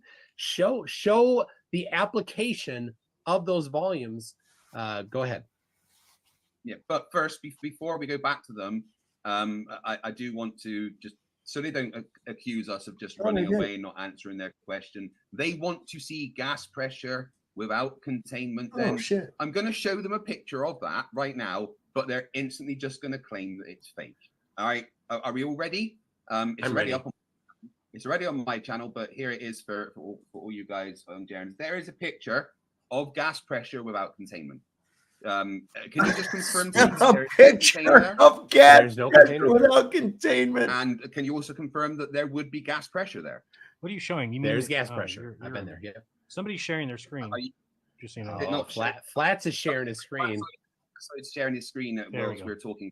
My goodness, he's trying to cheat. That's a nice way of doing it. It's pretty good. Put your nose on the wall. We should definitely get some time back there. But yeah. What a fucking homo. Jesus, put your nose on the wall. So there is a picture of gas pressure without containment. Fucking people. And 3, 2, 1, prepare that's fake. Can I also say Jupiter? You can see Jupiter through a Nikon. What did I say? What did I say? That's what they always start going. Oh, look at Jupiter. Oh, spectroscopy. Oh. Jesus Christ. Myself, and that is gas pressure next to space without a physical container. So a couple good examples. Yeah, and just to point out that the things that they showed weren't gas laws, they were just things on Google. We're still waiting for a gas law that says containment is required. Yeah. What a fucking retard. What did he say? Wait a second. So you use a search engine and come up with an actual gas law, regardless. It's not Google. It's a physics gas law. It's kind of hard to fuck with that, you know? I mean, what the? Back to you guys. All right. Go ahead. Classic. Okay, first of all, we have to tell you, we never said picture. I have a picture of Bigfoot, or I have a picture of a fairy. That doesn't make fairies or Bigfoot real. You haven't yet shown us a demonstration. Do you know what demonstration is? And by the way, Michael, when you say you don't claim a volume, what is Dalton's law when we brought up Dalton's law? That is volume, you Burke. The volume. The dry air in Earth's atmosphere is about 78.08% nitrogen. That's a volume. 20.95% oxygen. That's a volume. And 0.93% argon. That's a volume. Yes, and I will talk that way because I have to educate you on your own globe model. So please demonstrate, not make a picture of fairy in Narnia. Demonstrate gas pressure without containment. While you do that, I will quickly get you all the gas laws and show how all the gas laws require containment. All right.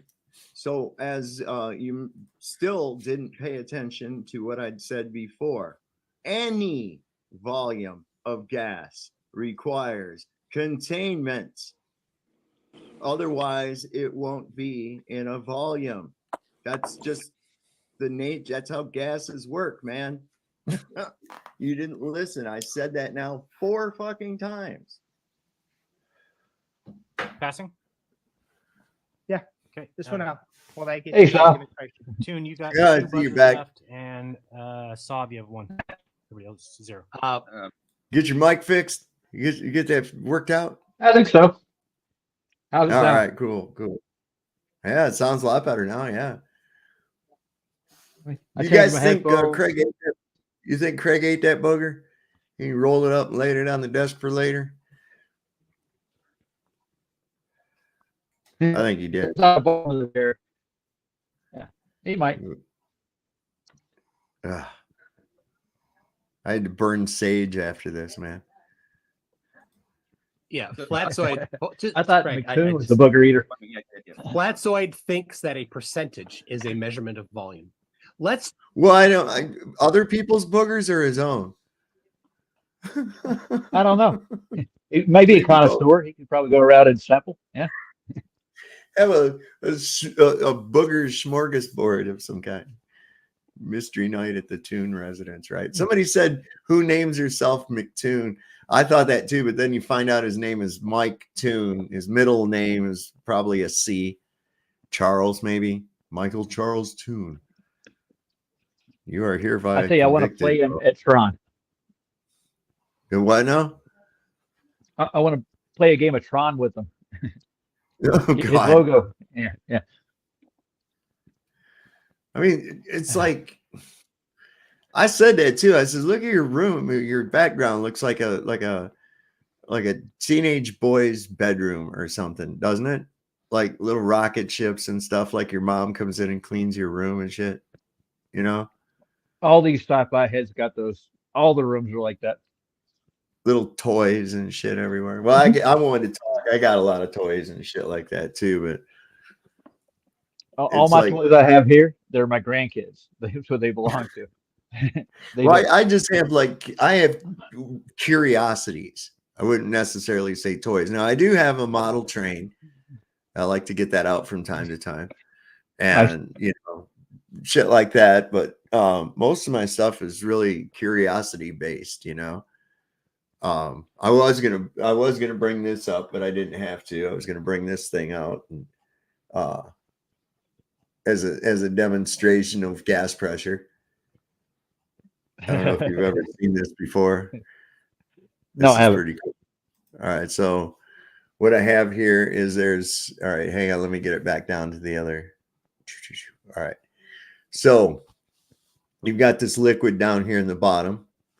It's empty up here in the top, and this tube spirals down, goes into this little globe here, and it goes down into this liquid. Now, what'll happen is when I heat this with my hand, the air inside here starts to expand.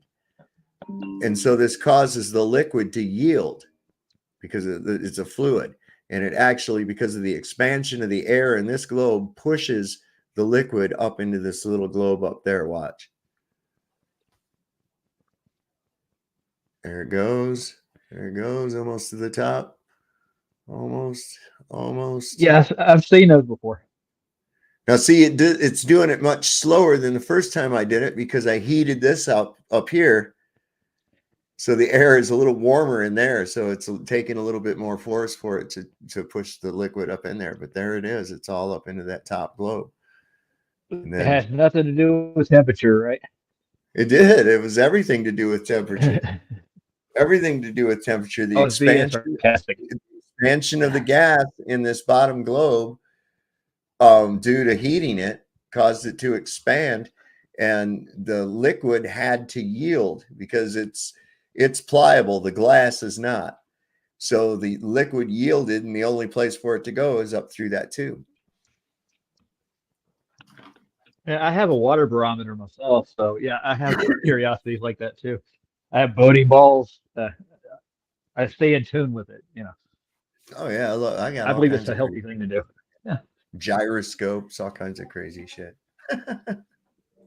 Just let Do that they sink detonate in. at 15 degrees an hour? He actually put it up on screen and then tried to talk down to us as if we were the children, but he was the child, claiming that a percentage is a unit of volume.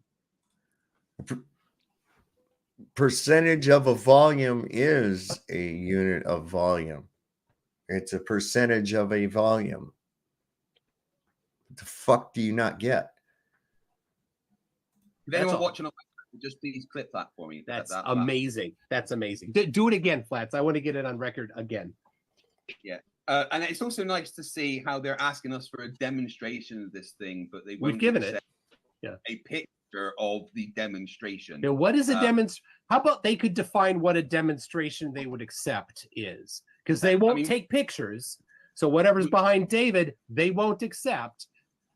Right? That's not evidence according to them. Is a live video from space. I'll tell you, I'm about getting ready to tell them what would be acceptable as a demonstration. Repeatable, demonstrable experiment. Evidence is looking outside. It's just a sequence of photos. That couldn't count either.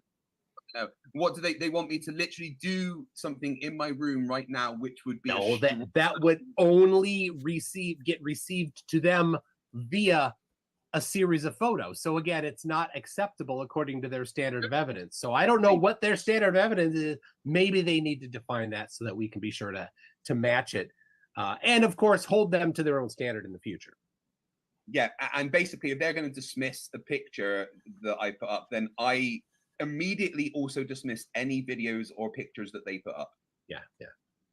Because we have to work by the same standards, right? Of course. So I'm just going to work with this right now. I am going to, once again, just show this picture, and I'll put it Flat, stop sharing during our presentation time. Sharing? Well, yeah, right. Come on, put your nose on the wall, Flatzoid. I told you last time. Nose on the wall. It's literally trying to cheat. Right, I'm just going to quickly put up. He's not doing it, David. You need to get Flats to put his nose on the wall. What the fuck? What does he put this nose on the wall thing, man? Whoa. So naughty boy. This, I don't care if they say this isn't. I want them to point out to me here in this picture that was taken with a camera and then developed in a dark room. Flats, I love you, man. Still available. I want them to tell me where in this picture the container is. No obfuscation. No talking about gas laws or anything. Just simple. Stick with this right now. Where's the container in this picture of gas pressure? That's so funny. Are you guys passing? Okay. Yeah, Toon, unless you've got anything else. No, I'm good. Go ahead. Flatside. Okay, by the way, first time I shared screen was before you shared screen because you asked me to get something up. Second time again, I said I'm going to get something up, so maybe pay attention. Gas laws, volume, These are all the gas laws that there are, guys. Every single one. What do you think that V stands for, guys? What does V stand for? Volume. What is volume by definition? Let's quickly go there. Is it going to show this screen as well? Yeah, we see everything. Is it showing it? Yep, we see it. Okay. Volume. What is volume, guys?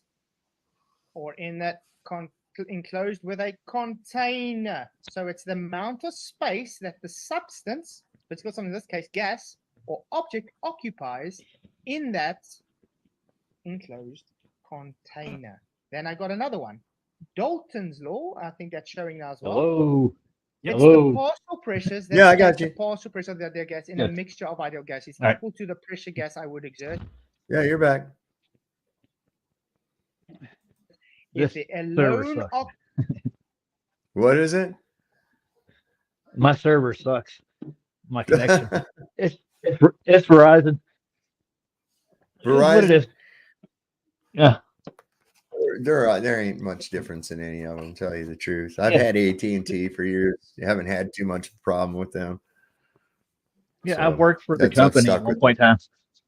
Yeah, I worked for Sprint, Northern Telecom, and AT&T, and they all use the same towers. And there's one like right across the street from me. I can literally see it from my That's house. why you're too close. Yeah, That's okay. why you're too close to it. Dang it. Oh well. It's all right. I better Just move get farther that away. 5G roll. Get that 6G roll, and you'll be able to just run it in your head. You won't even need the phone. See? Yeah, I'm on 5G now. Yeah, it ain't helping none. No. 5G goes slower than 4G. It just holds You know more what? data. Yeah. Yeah, I was gonna say I haven't seen any kind of big lightning fast improvements with that shit. I'd be happy if they just went back to what they had. Probably work better. Yeah, but with the old cell and phones and stuff like that, they couldn't carry as much data. They couldn't get the same like clarity with video and stuff. That's what they're upgrading, but it slows down the microwaves that they use to carry that much data. Yeah, and it passes through your body slower, so it's going to do more damage on the way through. God. Yeah, sacrifices. Yeah, no. Listen, I'm glad I'm on my way out of this motherfucker. That's for sure. This ain't getting no better for anybody. I tell you that now. That's what they say. Volume. Huh? That's what they say. Yeah. Whatever. That- This is great. yeah, I though. Of the mixture at the temperature of the mixture. In other words, Dalton's law is literally volumes, percentage of volumes of a gas in a large container volume. McToon and Mr. FTFE. Again, I can take a photo in a darkroom of a model and get it placed because it's film and say, look, I went to space. Doesn't mean I went to space. It just means I took a photo in a studio. Thank you. Using the very thing in question as your demonstration of the impossibility of which we claim would be an impossibility is beyond ridiculous. So here is the standard: repeatable and demonstrable scientific experimentation that would allow you to show gravity causing a downward acceleration of air, or a volume of air collected together without a container. We, of course, know that these things are impossible. This is why you have to say, oh, it's too big. Well, I say that's what she said. Anything else? No, that's about it, because they have yet to demonstrate to us Can't demonstrate pressure containment. They won't be able to. Never. Craig, Well, no, because it's a scientific impossibility. Globe dead. Yeah. Right there. Boom. That's Well, right I off say- the bat. I say the Big Bang died right off the bat. There's no way in hell that could have ever happened to create everything. That's basically what they're aiming for. That's why the atheist there is screaming, I don't believe in God. I don't believe in God. Mhm. There has to be a creator. This stuff just doesn't, boom, there it is. You're here. Well, Voila. if you really look at it, most atheists, they don't just not believe in God, they hate God. Yeah. And Craig's actually said that he hates God. Yeah. Yeah. How can you hate something that doesn't exist? Good Right? question, dude. Yeah. Like even like what Brenda did in the debate with the Flatsoid. That was just messed up. What was it that she said exactly about being?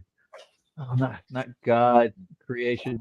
It was she was going with the atheist morals. And I got to watch that again.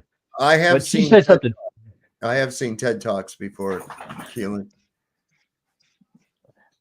Have we seen TED? Yeah, most of them I turn off. Yeah, I've seen a few of them that are pretty good, but that's I don't know. Yeah, I've seen some ones that are just completely left and radical. Oh, look at somebody had to mention Brenda again. Somebody had to mention Brenda. There she shows up. Every time you mention her, she shows up. Look. Oh. She's not coming back, dude. She's not going to show back up.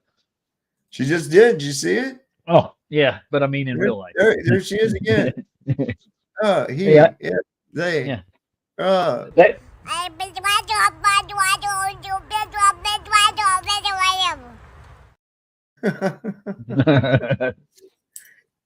you seen Sean Hawkins's latest video? No, I haven't. Oh, I here don't it really is. pay that much.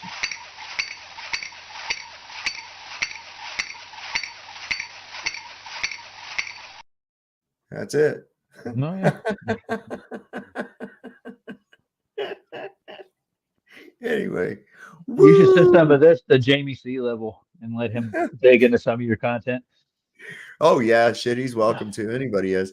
I got a couple of jokers. I guess they make little shorts on me and on Flatsoid, and every so often I'll get a notification about it, and I'm like, oh, cool. I don't even watch them. You know, I don't care. You know, because it's just symptomatic of Legion shrieking from holy water. You know, I mean, and that's basically what's going on here. You know, Legion is shrieking, they're losing their fucking shit, and it's and they're losing the battle. That's what's so beautiful. They're losing the battle. That tipping point is gonna happen this year. I see it coming, man. It's already almost here. I mean, Christ. You look at these polls and shit that are coming up. That InfoWars thing really showed a lot. That really showed a lot. And the fact that they had to jump in there just like in the last presidential election and middle of the night add a bunch of Globey votes to it, that tell you something, that somebody had to go through the time and effort to do that fucking shit. You know? Plug it in. No, I'm there. It's not plugged in there. Uh-oh. We're having a tiff with the wife. Hold on. You I'm watching on that the internet right now. You watching that They're listening crazy to you.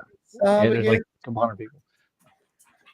Don't worry, there's only 84 people listening to Be it. right here. Yep, there's only Hold on, 84 I'll be right back. All right. Just tell her there's only 84 people listening to it. I plugged it in. There's a phone right there.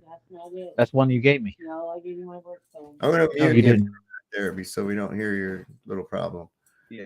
No, Nowhere yeah, go ahead. allowed to use the thing we're talking about as an example, because to ask us to show you air accelerating downwards with gravity on Earth separately in a lab is a straw man of the position we hold. So if you want to straw man, that's fine, but we Should be able to release some air in a vacuum chamber and have it suck right down to the ground. Right? I mean, that would be, I mean, hold on. I'll help you. I mean, that's what you would do. Right? Because isn't that what's going on in space? Right? All you have to do is just have a vacuum chamber, release some gas in it, and it'll all settle down on the bottom of the vacuum chamber, right? Come on. don't need to It's called begging the question, Craig. You can't use the very thing that's in question as your demonstration. respond to a straw man. Our position, and let's be very clear about this, our position is that gravity is keeping the atmosphere on Earth and creates the gradient. Gravity is empirically verified. No, it's not. Gravity is not empirically verified. You use that word all the time and just throw it around without verifying. I hate that. Oh, it's been empirically verified. Where? Where was it empirically verified? Nowhere. Stupid ass. Raw manning our position. That is as simple as that. We do not claim there is gas pressure without containment. If you believe in the whole heliocentric model as defined, you do claim gas pressure without containment. You're claiming a theory is holding the air to the earth when there's no demonstrable evidence whatsoever of even if there was gravity, it having any effect on a gas. Sorry, man. Just doesn't. We claim there is a gradient created by gravity. So and that pressure is positive everywhere. Very clearly, pressure is always positive everywhere. So there is no area of no pressure that exists. Is he sharing again over us? No. Again. And he's what kind of softcore stuff are you looking at here, Flatzoid? Nobody's watching that. Nobody sees that. What? It's not on the screen, so don't worry about it. It's all right. Well, I'll get us. That's fine. No, that's not on That's fine. screen. Thanks, So you see what I'm Flatzoid. saying? So you see what I was saying? I was saying this earlier. That I thought, well, because what you're seeing on YouTube is not what we're seeing on Zoom. So what had happened was Flatzoid brought up a whole bunch of pictures of fairies as an example that, look, here's pictures of fairies, so they must exist. It must be real. Okay. So we could see it on Zoom, but you guys didn't see it here. Toon was going to act like he was getting all indignant about it until Jaron said, nobody's seeing that. Just relax. But what we did see was Craig digging up his nose up to his fucking elbow, trying to fucking get a booger, you know? That's what we did see, you know?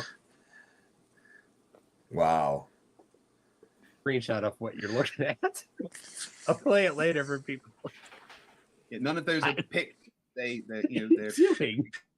But if you are making the positive claim that a picture is fake, then you have to, verify that positive claim, because let's be clear, that is fake is a positive claim. Well, it's your photograph. Clear, it's your picture. You have to validate its authenticity. Sorry, I don't have to validate its authenticity. You do. It's your fucking picture, bro.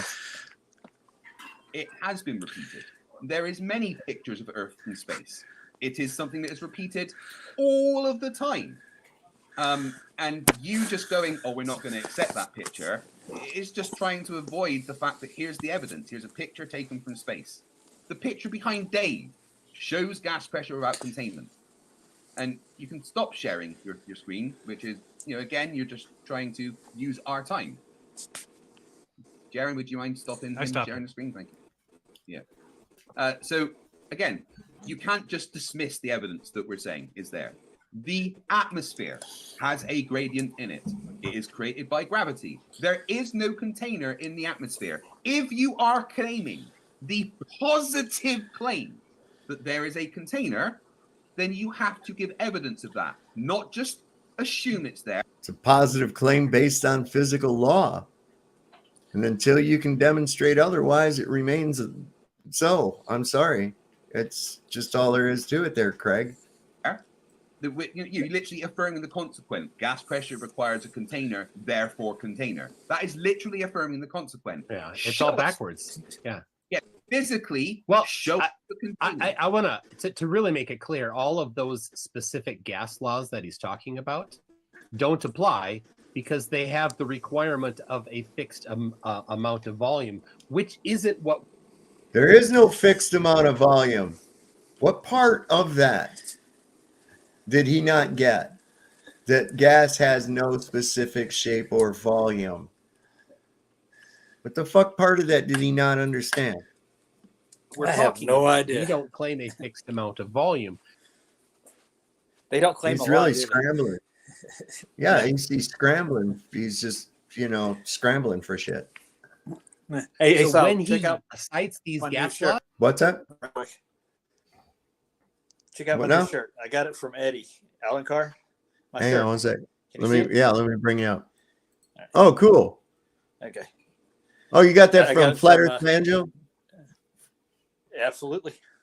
Flat Earth Banjo channel? And people Yeah, ask me, hell yeah, they look at me like, is that the Bermuda Triangle? Like, oh yeah, that's what that is. The music of the Bermuda Triangle.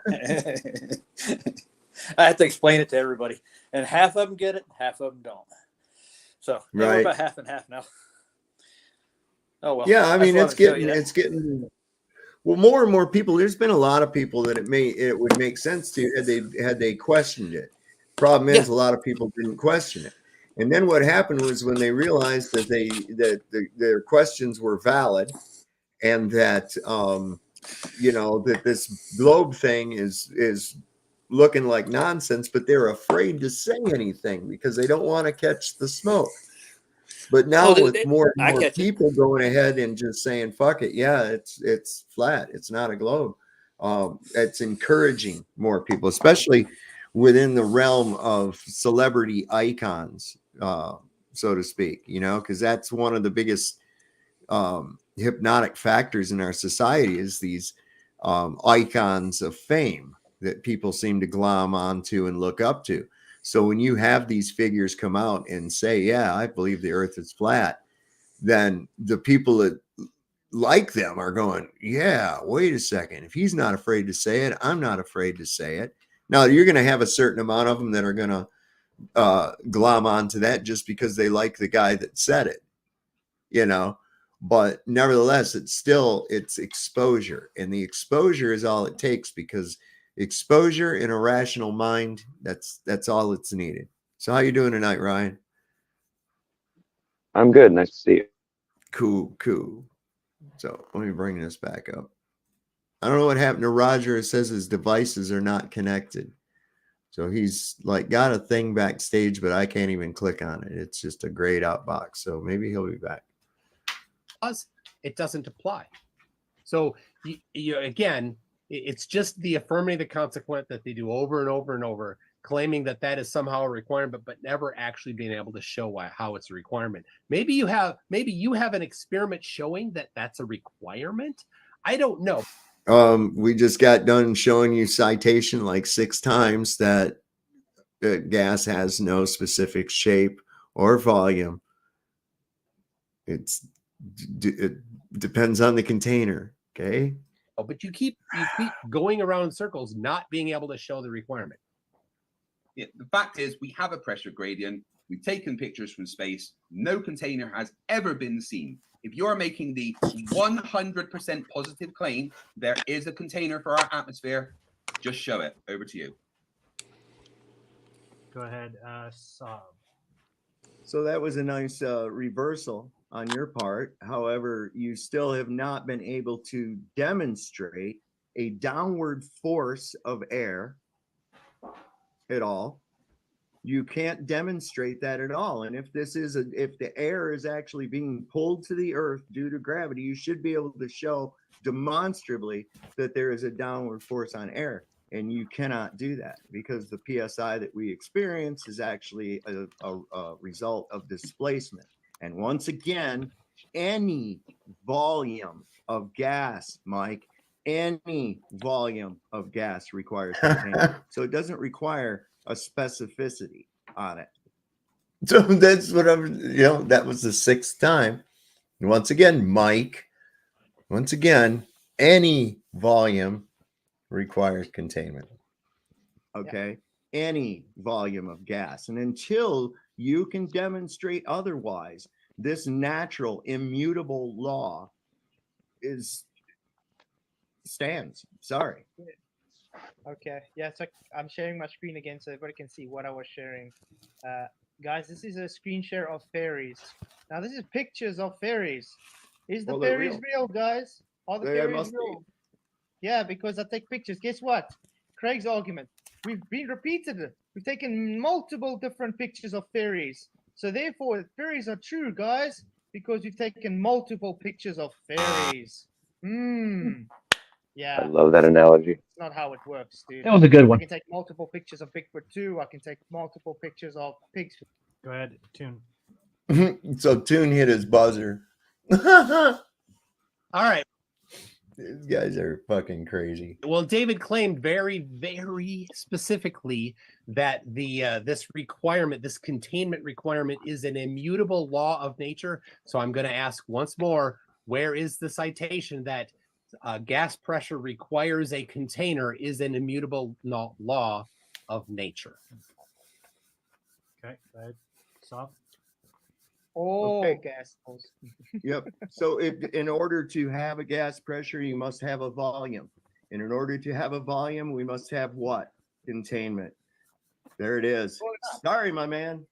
You literally showed him the citation for this in the beginning. I don't 5 understand what times the now. issue is. Sorry. 5 Yeah. times I've cited it. 5 And I've- times. And I've cited how many different citations showing him all gas laws and even entropy of gas described. You need a containment because it's volume. Go ahead. All right. Once again, all you did is reassert as if it's a religious mantra of yours that it is a requirement. Your citation doesn't say that. It's a requirement. It's just referring to things. It doesn't say that it is a requirement, an immutable law of nature. So go ahead, show the immutable law of nature citation or wave the white flag. Or how wave the white flag? How about Stop. suck my dick? By the way, Gases do not have a distinct shape or volume until they are contained in a container. In order Hold to on, have stop. gas Stop. pressure, you must have a volume. Go ahead. He wouldn't be able to suck without air pressure, right? I don't know. He does pretty. I don't know. He's pretty much standalone suck. You know. Yeah. And here's the thing. Well, look at there. Got Sing back here. Got Flatzoid finally here. All right. Hello, Flatboy. What's up? Hey, Roger Little's in. Yeah, I'm here. You can hear my voice now. And Ryan. And it's good to see you guys, man. Roger has a Hey, good voice. evening, No Ryan. way. Yeah, I do. God gave it to me. What's up, dude? So yeah, I saw the thumbnail. Brilliant. Isn't it? Did you catch my little short? No, not yet. I just clipped that thing out and then I done it in slow motion so you can see him digging really good, man. He was, you know, I didn't think because like remember when Toon was going off on you about the sharing the fairies thing? Are you sharing it over us or whatever? And it didn't show up on YouTube, but we saw it on Zoom. And that's why I thought, oh, okay, so Craig must not be on camera or else he wouldn't be picking his nose like that. And then I saw on your show today, I was like, oh my God, that did go out on the show. I'm surprised somebody didn't say something about it. So I clipped Because it. I saw him doing it, but I thought maybe I just saw. I don't know. I thought maybe I saw wrong. It's like did a quick pick. Pain meds. Yeah. So, but this I'll thing admit, is I do it too. where does that say that's a requirement? Well, it's pretty much implied when it says gases do not have a distinct shape or volume until they are contained in a container. Okay. And if we have a volume of gas, then that means what? Yeah, then it must be in a container. I mean, I don't know how. That's the citation that he keeps saying he never got. And I don't know what part of that he doesn't understand, man. I think he understands it perfectly. Yeah, it's just hand wave dismissal. That's all it is. Acting like it's never got given. Mm-hmm. He's a real piece of work. But yeah, I did that. You'll have to check that out, the little short that I did. It's just about a 2-minute video. And I slowed it down to half speed. And you can really see the detail. He's about up to the third joint in his finger. He used middle finger for his index. Wow, really? And his thumb. Yeah. Middle finger, index finger, and Well, that's probably his cane in hand. So I don't know. You know what we should do? We should put a poll up. Okay. I think he already put the poll up. Let's put the poll up here and let's see what it's. Let's see. Did FTFE eat the booger? Yes or no? Can we take we that? don't know. He was after something, and I just can't see FTFE letting a treasure like that go to waste, you know? Just say. What's wrong, Craig? Jesus. Oh my God. Hang on. Whoops. What did I do here? There we go. In order to have a volume, you must have containment. Until you can demonstrate otherwise, sorry about your luck, bud. You can sit there and scream, citation, all the hell you want to, but you still have not successfully demonstrated your claim of gravity affecting gases. Yeah, I don't know. Okay, I'll share the screen again for them showing the citation we were talking about. Literally says it here, volume of a gas. Gas is unique state of matter because it doesn't have a fixed shape or volume. Do you understand what that means? It doesn't have its own shape. If you don't have container, it can't take shape. Instead, gas molecules can spread out to fill any container they are put in. This makes it tricky because to measure the volume of gas, notice to measure the volume of gas, where am I? To measure the volume of gas, but we're here to help in this article. We explore the properties of gas volume and how it affects other properties. Plus, we'll give you some examples of how to calculate gas volume, because you can't measure gas, guys. You calculate gas volume because you need a container to do so. Gas does not have any distinct shape or volume until they are contained in a container. There is your citation. McToon for the 6th time now. Mm-hmm. There we go. Over to you guys. 6 times. 6 times they had it. Hey, Didn't even have Flatfoot, to I think really you- bring up anything else. What's that? I think you forgot to mention the word volume there. I didn't catch it. Say it And again. container. If you can hear me, Oh, Sob, God. I can't hear anything. I don't have Yeah, sound still. We can hear you sing. I'm gonna I hear put And you. yet, that. and yet in the after show, they still said we never presented anything. Yeah, that was Yeah, I know. hilarious. And they were saying it here. You know, well, you still haven't brought up a citation. It's like, how many times did we bring this up? I just left it open. I still had it open today. You know, I mean, there's no need to put that away. I'm going to have to keep showing him this. And you had to do it as well. There it is. There's your citation that you say you're never getting. I mean, does his audience really that stupid that they don't see that he's either got a learning disability or I asked the same question. What the hell? And we dismiss it for the 10th time. Yeah, let's try and get it on something new. If you just ask the same thing back again, Yeah. it's getting kind of ridiculous. All right. Well, let's be clear. The claim that we are making is that there is positive pressure everywhere. So if you're demanding this type of stuff, what you're doing is a straw man. So we say there's pressure here. It's positive. There's I still want to know pressure how that's at a high straw man. elevation. It's positive. Yeah, I was That's all asking that myself the same question. I don't get That's all it. I can think of. That's just what they do. Straw man, straw man, straw man. They just say that.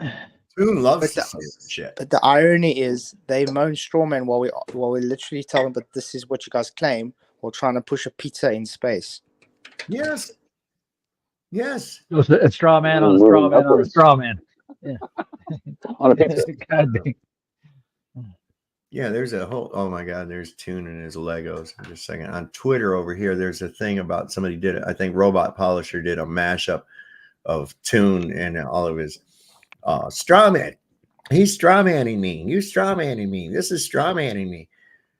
Oh yeah, this is another one here where Toon or FTFE talking about how tough he is and trained by the military and how he can whip ass and shit. You'd think that Chuck Norris probably goes and asks FTFE for fighting tips. I would imagine. Listening to that, yeah, man. No. Because he's trained by the military, the Navy. Because the Navy is known for their hand-to-hand combat. Only SEALs are known for that. Yeah, that's the only ones. The SEAL. Well, McToon thinks he can bench press 200 pounds. I highly doubt that. Probably break his head. he saw a G. It was 200 G. He thought that was gravities. it grams, 200 gravity. Whoa, where'd everybody go? It's two people just popped right off their flatzoid left, and they have the same problems I have. So I don't know what's going on. people are having technographical difficulties here tonight, man. I don't know. They'll be back. I found some extremely interesting videos on this channel about The Chosen. All right. Thank you, Barbara. Y'all go check that out. Let's see, what is it? The comedy branch. Please show the like button. We appreciate. Yeah, you guys hit that like button. In fact, see, this is why I have to have reminders for everybody. This is why we have to give people reminders and have little banners down here, because that's just how we work. All right. He's back. I don't know what happened to Singh. Singh said he couldn't hear us, but we could hear him. So listen, I went to upload that little short a little while ago. After I clipped it out and I made like a little short video on the nose picking thing. And man, it said processing will begin shortly. And I looked an hour later and it still said processing will begin shortly. And then I looked in my messages on Studio and it said that they were having issues with videos on YouTube today. So it was a known issue that was occurring to everybody, but it eventually went up. So I don't know if you tried to upload anything today, Flatzoid, and had any problems or not. No, he's probably busy doing push-ups right now, getting all buff. We're not claiming that there is a zero pressure area anywhere. The entirety of the universe has a positive pressure. And that the goes entirety of the universe. Law of thermodynamics, which only applies to the entire universe. But and how do you know this? How do you know this, Toon? But do you know how dumb that is? And it only applies to the entire universe. So yes, everything inside of the entire universe, you idiot. Inside. Well, what's outside of the universe then? What's, where's your container for your universe? You want to get technical and shit? Come on. It's like saying a school bus full of children only applies to the entire school bus, not the children inside the school bus. Right. God. But I can show you what we do claim. We do claim a pressure differential without a physical membrane between them. I have right here a barometer app on my phone, and let me make sure it's on my screen here. There you go. You can see it. So right here, pressure is 978 hectopascals, and if I raise it up, 97. It was 979 down low. Now it's at 979. Let me go down here again. Give me a 97. Hold on. Well, what's the matter, Toon? Not doing. There you go. 979. Right 00. And a 978.9 something. So it reduced in air pressure. That is our claim. And so we say gravity causes that. And when you apply thermodynamics, there is with absent a force, there's no reason why there would be a pressure differential. And so if you're going to say there should be a pressure differential, I'm going to need to see the experiment that causes a pressure differential in the absence of gravity. And he none of that made sense. None. Yeah, while he literally just showed his phone barometer. Now, are we talking lots of gravity, or just a little bit of gravity? That's coming. Lots of gravity. If you add lots of gravity, how much is lots of gravity? Jesus Christ! Who come up with this? Yeah, totally. So just to clarify, you guys are right. The gas pressure is contained in the universe. The universe contains all of the gas pressure in the universe. Contains. That means it is a container. The universe is a container, and it contains the gas pressure. The gradient of that gas pressure is created by gravity. Over to you. Go ahead, stop. I want to see their container. So that's a positive claim that it's caused by gravity. He's drinking Kool-Aid. But let's go along. You can just do a simple. I want to Body know how gradient. gravity is containing the universe, though, because that goes against what they say. Gravity is of mass attracting mass. Has the universe got mass now? I thought the universe is massless. Right. Yeah. Don't forget about Since dark it says matter. there's Come no on. actual vacuum, what if we had our little box? We seal it up. We go ahead and put it in a vacuum chamber, but we only take it down to 10 pounds per square inch inside there. Okay. And then I open that box. Will that gravity keep that box, the air in there, at 14.7 psi?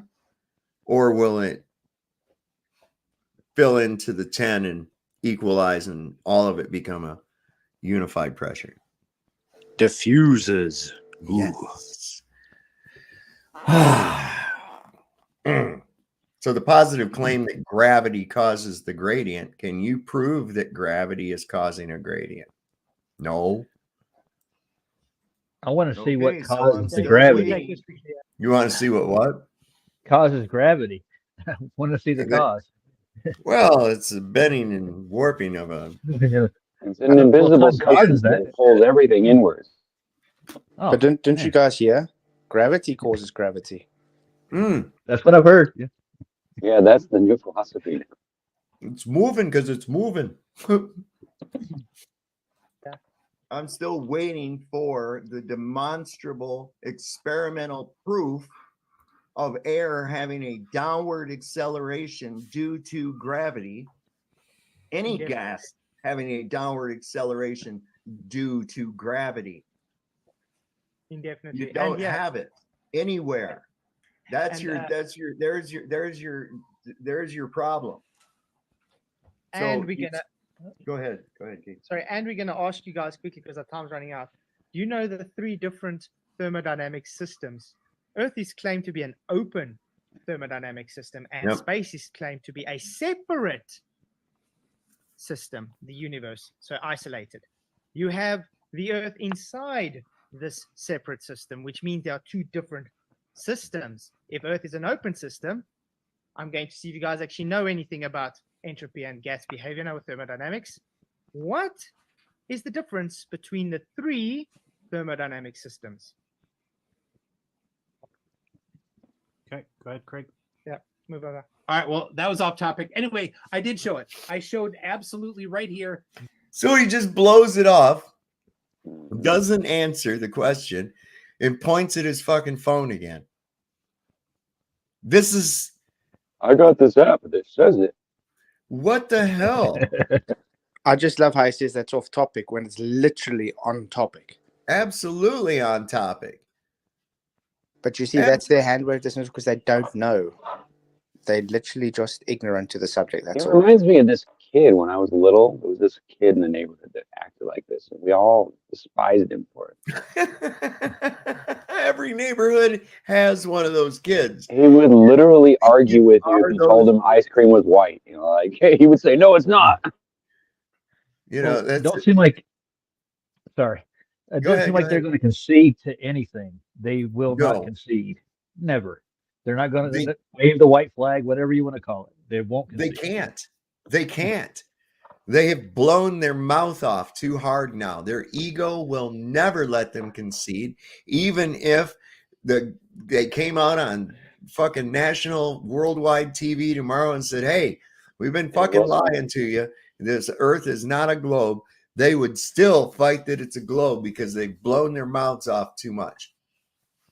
They've been too haughty, been too arrogant in their shit.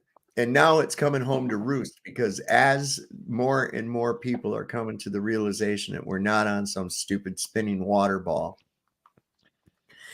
their credibility gets more and more called into question. It diminishes rapidly day by day.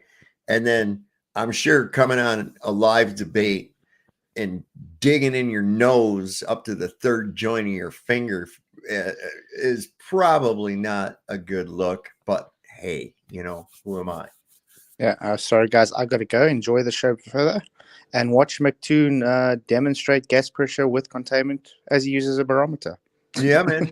Absolutely. Thanks for coming on, Flat. Just guys, blessings. All right, bro. Thanks, Flat. See you next. Hey, bro. Demonstration in real time, the pressure differential due to gravity, and lacking a force, there's no reason why that would happen. So, and you are, I know you're unable. I know if I ask you, you will wave the white flag and Did he say absolutely lack refuse to of support your force? claim that there is something causing that, right? But what is causing that? You will never provide any supporting evidence for it. Yeah, so you literally did show him a demonstration of a downward acceleration of air due to. You literally showed. No, you showed slight millibar changes in a barometer app on your phone. None of that indicated that there was gravity involved at all, did it? For all I know, your fucking phone is fucked up. I don't even know if that's working correctly, but even if it did, a millibar here and there, up and down, is that's not really showing anything there, Tune, at all. Nothing. Hey, stop. Don't forget, they have to have the antecedent of a containment to start with. Right. Yeah. They're blowing smoke. That's it. Simple. Yeah. That's why we know this is a kill. That's their one of their biggest Achilles heels: gravity and gas pressure. That kills it right from inception. These are two impossibilities that they just glazed by us when we were non-critical thinking young minds, and then moved on to these other shit. Just like they're always, oh, well, look at Jupiter. Wait a second. No, we're looking at Earth. Your claims of Jupiter are a whole nother subject. You know? Well, it's like the atomic clock. Remember that one? Remember how the higher you got, the slower it would go, or time would slow down, or seem to slow down? Yeah, that's It may what I've have been something told. to do with the whole idea. Yeah. I don't think that conceives of anything like that at all. Is that what happened to less the air brains? pressure? Yeah, maybe. High altitude, less oxygen. Yeah. This ain't got a whole lot left, I don't think. I hope not. 0.79 here, 9.78, and some change up there. There you go. Oh my God. There is Wait, demonstration. If it's not gravity. 1/100th of a millibar is a downward acceleration of air. Well, it was a change. Is it pressure change? Yeah. That's 1/100th of a millibar. That's literally nothing. Then what is the empirical But evidence don't you know that gas has supporting weight? your claim that it's something else? And just to be clear, thermodynamics I is still got no inside sound. each other. It Can't doesn't hear stop the anyone. fact that I'm gonna try to everything adjust within it. the If it universe doesn't is work, I'm gonna contained hop out within and the just universe. watch from Everything. the side. To quote Rick Sanchez, We can hear you sing. I wish I could tell you to check your audio, check your settings. Yeah. What is Sing's first name? Is it called Hop? What's that? Hop Sing? Hop Sing? I remember Hop Sing. That was I a figured little, you would. Bonanza. yeah, a little Chinese dude cook. yeah. Hop Sing. everything is in fucking space. Back to you guys. That little look he gets where he moves his head around like that after he says something is really kind of freaky. You know what that is, right? It's a chicken head. Fucking chicken head's what that is, man. Can you hear me, Sav? I got Mm-hmm. only speakerphone. Oh, we hear you now. Yeah, we hear you. All right, cool. All right. My headset doesn't work. Hasn't been working on a few panels. I don't know what's happened. I left. I didn't participate in panels for a while. When I returned, I seen a different platform. just hasn't been working. Cat I was pissed on having him. I was having the same problems. I just restarted everything. Cat might have pissed on him, shorted it out. You never know. No, I'm just... Yeah, where's your empirical evidence that that was caused by gravity there, Mike? That's It my wasn't. question to you. Go ahead. Notice Glenn. barometers require containment to work. It's a surface area, Michael. Secondly, yeah, all gas behavior tells you why we have that pressure gradient.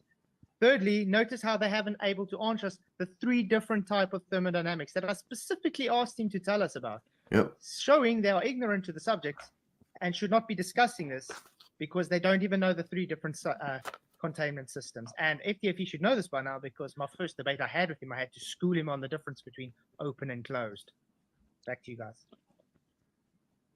Therefore, we have a dynamic. Yeah, air I system, see he's right? trying to get us off Yeah. topic by asking us a question. Yeah, it's dynamic in the sense that it's continuously working. It's heating and cooling various high and low pressure systems, converging, expressing themselves in the form of weather, evaporation, condensation, exchanges of gases. This entire process called respiration, and I'm not talking about just when you breathe. I'm talking about the respiration of Earth. It's part of all of the life cycle. We wouldn't get rain or any water cycles otherwise, right? That's exactly right. Yeah. That's exactly That's right. amazing. So all that water and all that stuff would just go into the vacuum of space too, wouldn't it? Yep. You can't have Oh, liquid hell. water without pressure. You We'd all can't. die. If you We'd all die. you put water in a vacuum chamber and remove the air, water will fucking boil and turn it into makes a water vapor. boil. Gone. History.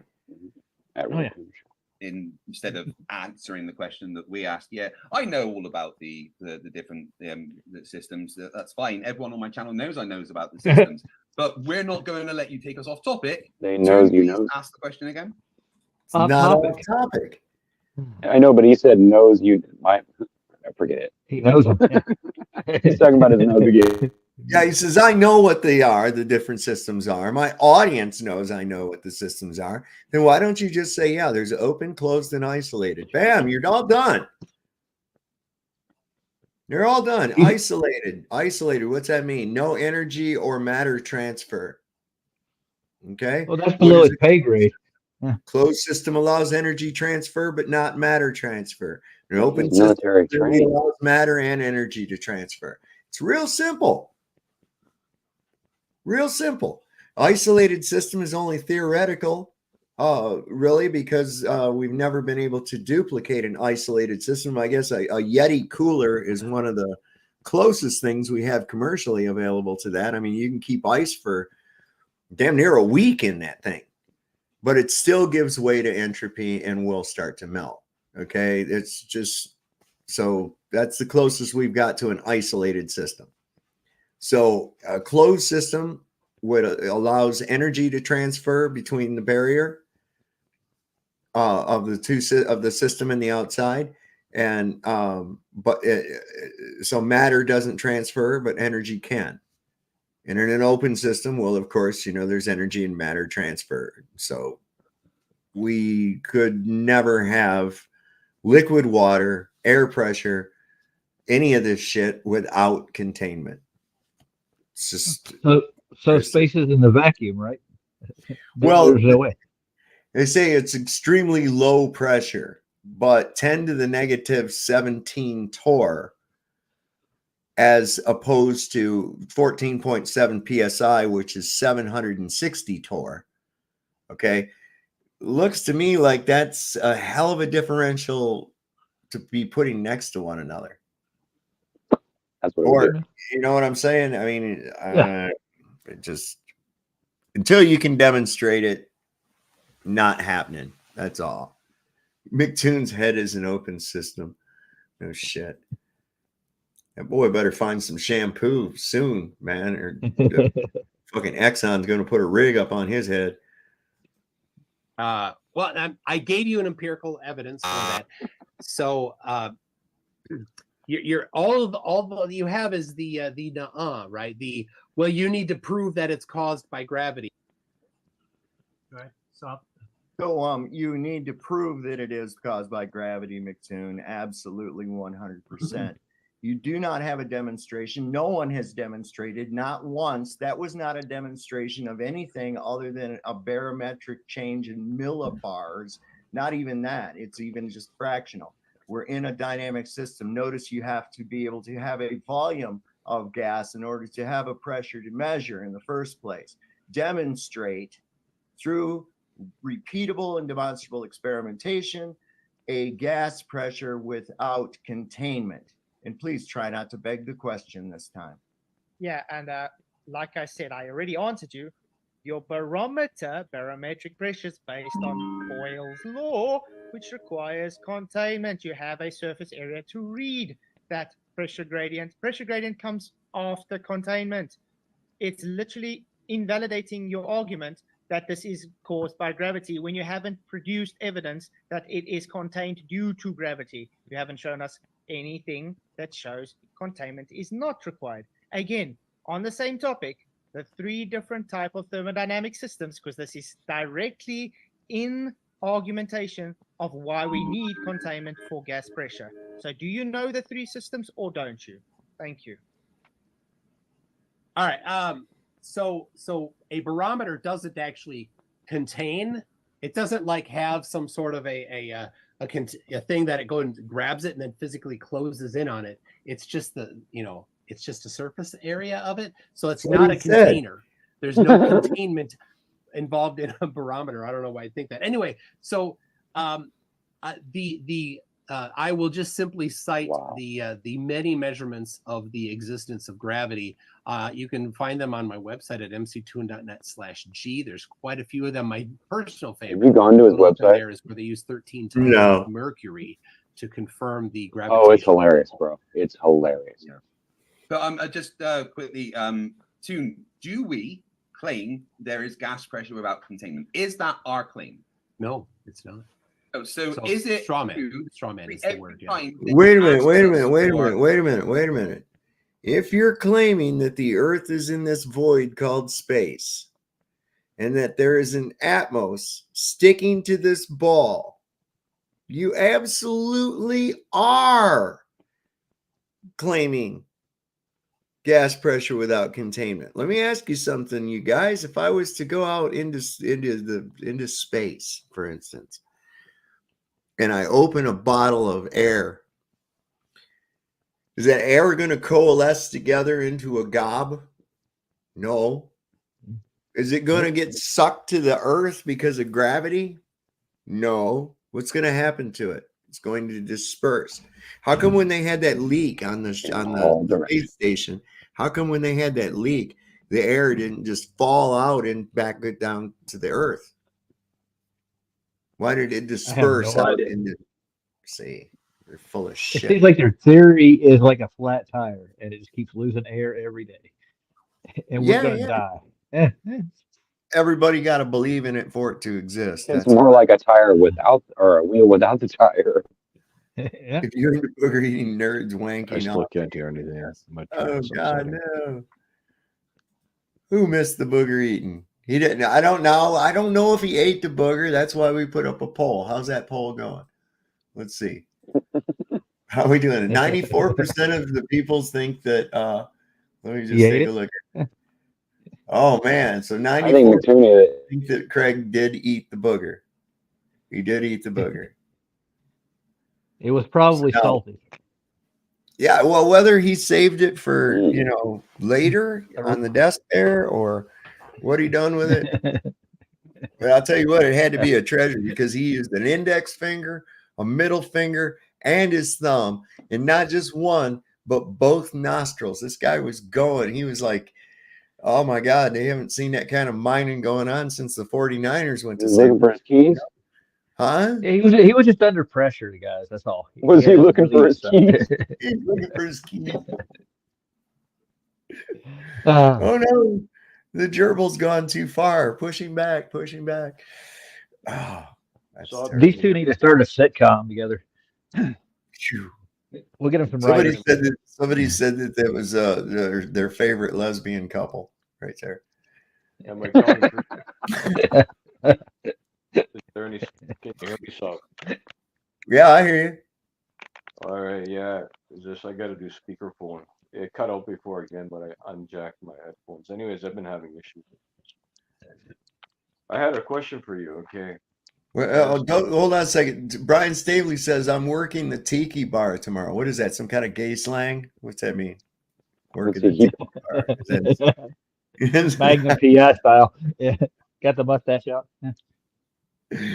Just kidding, Brian. Not really. No. So what did you need to ask me? I was going to ask you. So, what is the debate also on the gas not having no shape and only having a shape in a container, like in in a jar or a container? Jaron said that Toon and them wanted us to come up with a topic, and they'd come up with a topic. So they chose curvature. That's the first part of this debate. I kind of skipped past that. It's not because they really had anything. I mean, we'll maybe look at that one tomorrow, because they floundered about just the same as they did here. But Flats and I picked gas pressure without containment. And this is the portion of it we're into, because they couldn't do anything with the curvature thing. And then we come to this and they're still floundering around. So that's what it was. They have to rectify their stance that there's no containment for the atmos that we breathe. Right. Was shape a debate too as well? The shape of gas? Like the actual. Well, that falls within it, because the citation that I brought up like 6 times, because Toon kept misrepresenting it, that states that gas has no specific volume or shape without container. Okay, I have something to represent, then you can give me your input. Okay, so say Saab, we put the gas in an acoustic type of chamber, then we vibrate it to a specific frequency. As you know, that sound plate experiment on the internet where they put sand on a flat plate, then they vibrate a harmonic frequency of sound and change shape. Do you perceive it that we can change the shape of gas if we put it in an acoustic chamber and vibrate it with a specific frequency? And we had the technology to look How at would gas. how would you be able to tell? Yeah, if we had the technology, I'm just Yeah. saying, though, as we know, the sand takes a shape and water takes a shape when it's vibrated to certain frequencies. Well, I So, think gas. I think gas is, although we represent them using particle like math and particle demonstrations, I don't really believe it's like particles. It's more like I don't know. It's hard to describe, because it seems to, like I say, it'll spread out to fill the volume, right? And of Right. course, the pressure goes down, same amount of gas. So I don't know how you would ever be able to test that. And the other thing about it is that I mean, we're exposing sound to gas all the time. Right. By playing music, talking, beeping your horn, any noise you're making. So that requires gas in order to carry the vibration of sound. Right.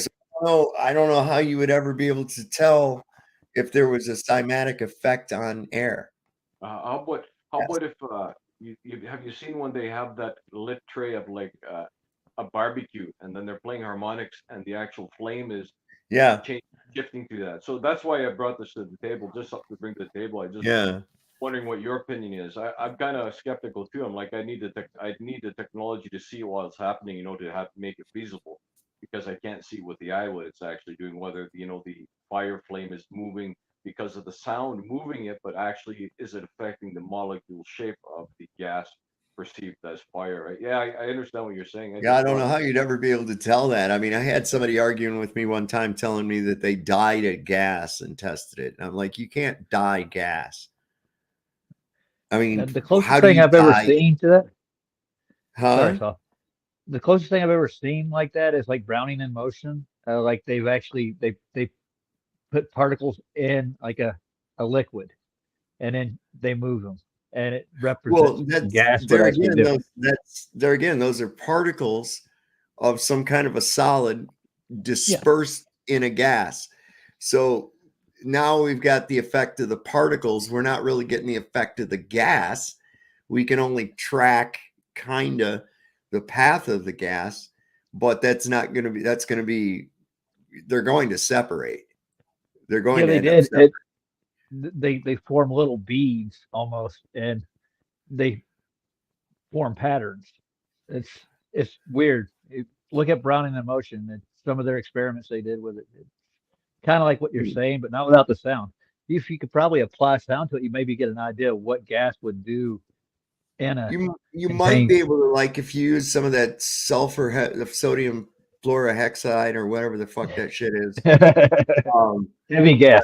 Real dense. Of course, you'd have to have it like in a containment, but I wonder, you might be able to see if that has a cymatic effect on that. I mean, you'd Right. be able to visually see something, maybe. I don't know. You need Be like worth an looking into, maybe.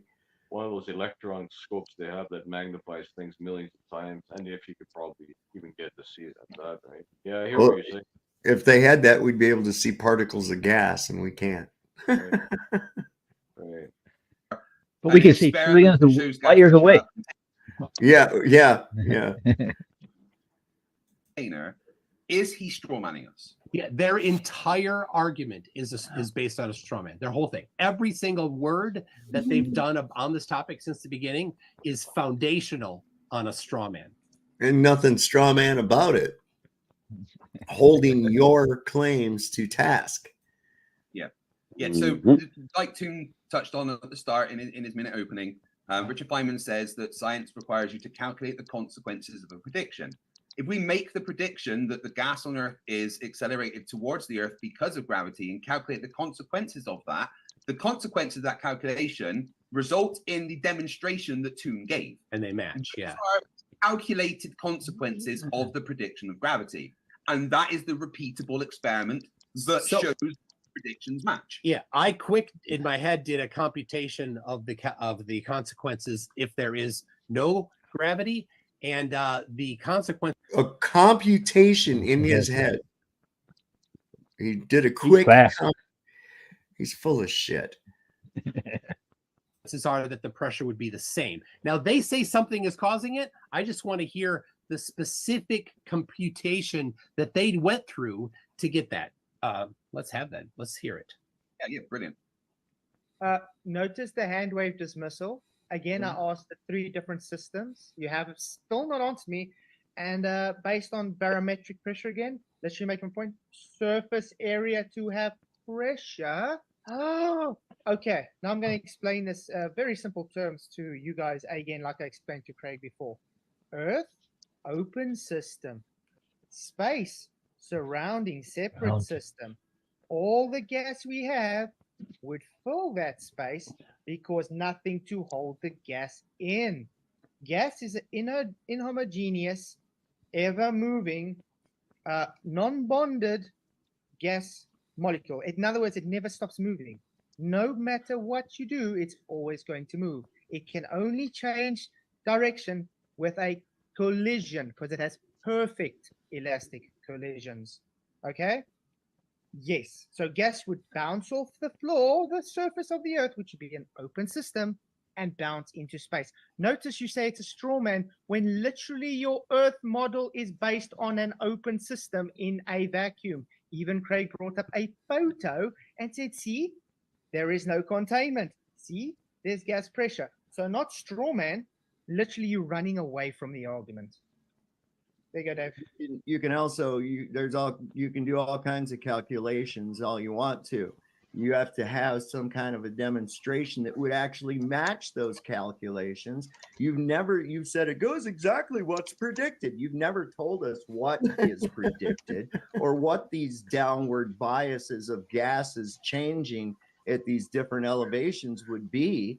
When it's simple, it's just nothing more than temperature and the removal of some of the elements such as water vapor and things like that.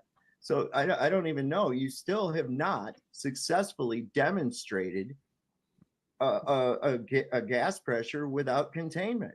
You have to have it in a volume. And as we've stated a million times now, that you cannot have a volume without containment. So in order for there to be pressure, there has to be a volume. In order to be volume, there has to be containment. Sorry.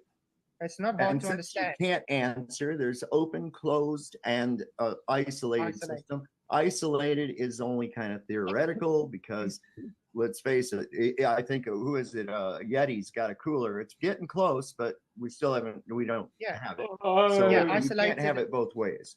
Yeah, isolated is a hypothetical because it's no mass or energy leaves between the boundaries. We don't have any of those things. We have close approximations like a flask or something. But yeah, a closed system means only energy passes through the boundaries, no matter, and open means matter and energy pass through the systems. Earth is considered an open system, so therefore it's impossible for Earth to exist thanks to thermodynamic law. Yeah. Man, I'm Pass. telling I you. guess I move on. Go ahead. Yeah, that was kind of a beatdown, Flats. That's kind of a They're not beatdown. going to answer these at all, are they? They have No, they don't. They just talk to one another and it's straw man. Google. So they have no proof of their model at all. None. No proof. No. Okay. We're in the debate now. Why are they here? That's my question. Right. Yeah, because they're here for the likes. Yeah, because they're streaming this on their channels, and they've got like an audience of retards that think that they're brilliant. People like, well, Brenda. Oh no, we said her name again. Oh, where's she at? And there she is. Oh, there she is. She's beautiful. Isn't she lovely? Isn't she lovely? Just a reminder, Brenda's swimsuit calendars are half off. Hey, so I have a question. What? I have a question. Okay. Is there such thing as a gravity meter? Does anybody claim they have something that can weigh gravity, like in the air perceived? How it's they say it's actually a pulling force. There's gravimeters, yeah. It's just basically a scale with different numbering system is all. I mean, gravimeter, how do you measure something that's not there? All you can do is measure weight. I mean, I don't know what the fuck, no. In a sense, no. They have different kind of scale they call a gravimeter. And all it's doing is just giving you a different quantification for the same effect. So I don't know, man. But basically, yeah, that's it. And it's like are we talking about to measure lots of gravities? Lots of gravity. I couldn't believe it. All right, we got Roger trying to join up here. It looks like he's here. So what's up, Raj? Waja? I don't know. We might connect him up. We'll see what happens here in a minute. Or that says that it's impossible for gravity to hold gas to Earth. Please. Yeah, interesting. Okay, Jaron, I have this one up again. Okay, go ahead. So once again, David claimed that it's temperature based, but of course it's not. The ever varying temperature in the vertical stack of the air above the Earth is definitely not related to the pressure. There's no relation. Then secondly, here we have the as if it's like cake layers, right? So his drawing of the cake layers is that's his demonstration. Okay, this is great. This is great. Notice where they don't ever use volume anywhere. Watch what happens. The computation of the downward acceleration as part of the pressure that is expected at any particular elevation based on gravity, right? So you said, well, where is that? Well, here we have it. So this is the hydrostatic equilibrium pressure that you can compute to predict the pressure at any elevation. So we can do it. And so I'm not asking you to do something that we cannot do. We can apply this and we can get different. In fact, if you look at U.S. Standard Atmosphere 1976, you can look it up yourself. They use this equation here to build that. This is what then airplanes use for their barometers for elevation. So, all right. Anyway, so there it is. There is how the globe does that. And so I'm curious again. How is it that what is the method that flat Earth the gravity doesn't exist predicts the varying amount of pressure? Over to you. Thanks. Okay, go ahead. So wait a second. Guys, you think kissing a waxed person will get you in trouble? Asking for a friend. Is it an actual person who's been waxed, and was it consensual, or was it someone made of wax? Because in that case, then no consent is needed. I mean, I think you can go to Japan and bang a robot if you want to. I don't know how that all works, but hey, whatever. Gravity used anywhere in that at all? Notice again. Yeah. Also notice they used volume and pressure with volume, which literally volume requires containment, and you still haven't demonstrated gas pressure without containment. Our time is almost up. I think we should just let them talk and ramble. So we'll just let them talk and show us when they can actually demonstrate gas pressure without containment. Go ahead. Point out quickly how again, Platzo did strawman me. Never said space is a vacuum. It's a really low pressure area, but it's very true. When I showed the picture, there was no container around Earth. The universe is instead containing all of that pressure, including the low pressure area of space. Space ain't a vacuum. All right. No, I don't know why they said volume was in it, but volume is not actually involved in here. None of this includes. Anyway, did you see him? I think. Did you see him scroll back up real quick? As soon as they started showing the formulas down there was big V's in them for volume, and he shut up real quick and zoomed it back up to this. Dishonest piece of fucking shit. Watch this. Watch this. Is not actually involved in here. None of. What's that right there? What's that right there? Is that a V? Oh my fucking God, it is. As soon as he sees it, though. Oops. This includes. Anyway. Anyway, I think maybe that little scared him a little bit, didn't maybe he thought that delta was an upside down V. Anyway, gravity is in there. You see that lowercase g? So yeah, gravity is involved in predicting the pressure at any elevation. So I don't know what they're talking about. Both of the things that they tried to hand wave this away with, they were wrong about. I know, guys. I almost feel bad for him. I know. Anyway, so still, what is the cause of the pressure differential, and how can we confirm that empirically if gravity doesn't exist? We lost soft. Okay, go ahead. I just take your pressure on ideal gas is calculated using the equation P equals nRT, where P is pressure and the number of gas molecules R is the gas constant, Boltzmann's constant, which already debunked Shuklov. T is the temperature in Kelvin, and V is the volume for the container or system. Did you not just bring hydrostatic pressure up? Pass? Yeah. Okay. And then also on screen again, Craig says space is not a vacuum. Outer space is the closest known approximator to a perfect vacuum. And that's all I need to share. You go ahead, Dave. So let's talk about calculations. There's a whole bunch of people right now in federal prison who their math worked out perfect on paper, but you know what? It didn't reflect reality. And so they were called embezzlers and money launderers and things, because just because something is worked out in a formula in a wishful manner doesn't mean that it actually occurs in real life. So once again, demonstrate gas pressure or gas in a volume without a container. Back to you. Go ahead, Craig. They're still asking for that weird. It's the straw man. They keep everything they do is a straw man. Okay, so the straw man, everything's a straw man. Third time. You guys, every third time she shows up, man.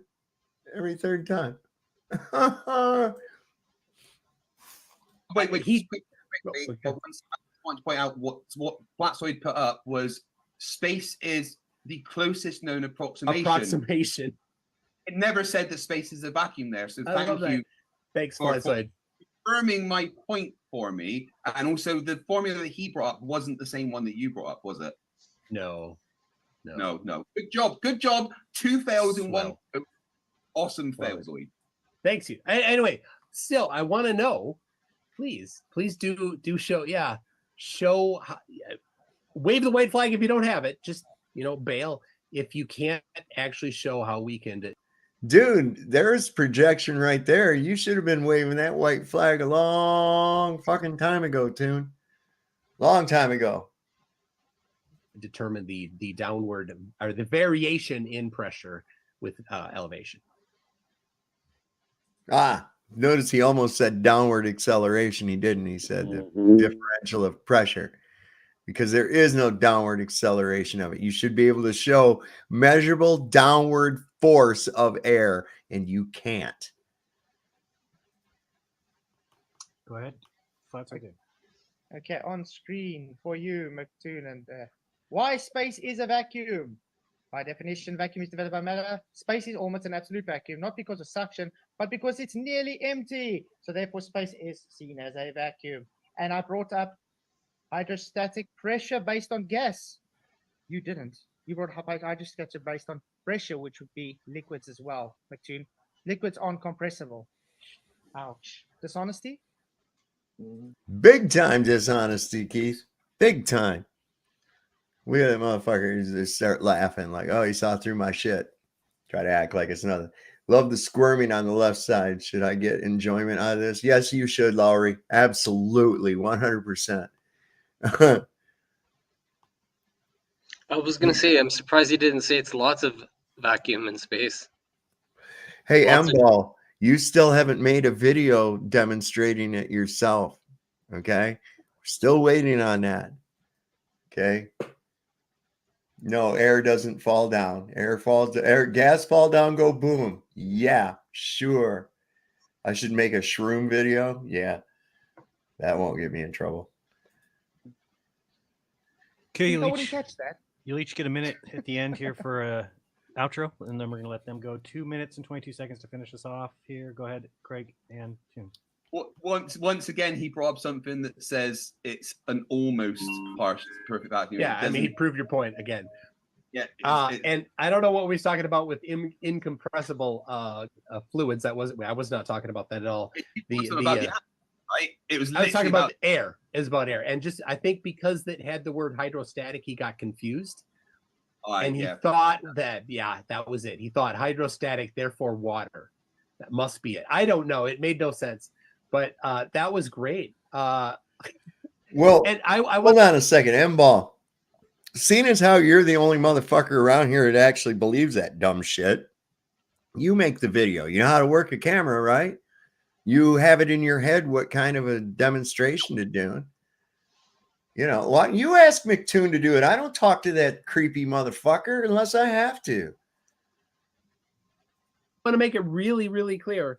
There is no proposed cause for the variation in pressure that either of them could provide. They said it's temperature. I refuted that it's temperature because the temperature varies. It's not temperature. The temperature varies, and so does the pressure to go along with it. What the fuck is so hard to understand about that? All over the place. It's not temperature. What is it? He said it's a dynamic system. What does that mean? How do you apply dynamic system? The thing is, a day from now, I can measure that same vertical difference. It'll be the same. No, I can put it. No, it won't. You could isolate it from the rest of the air, so the dynamic system wouldn't be there. It doesn't matter because it's isolated from the dynamicness of the system, and yet there's still a pressure. That would be like going underwater with a bucket and then saying, look, I have a bucket of water. Standing underwater with a bucket and saying, I have a bucket full of water. I've separated this water from this water. Differential.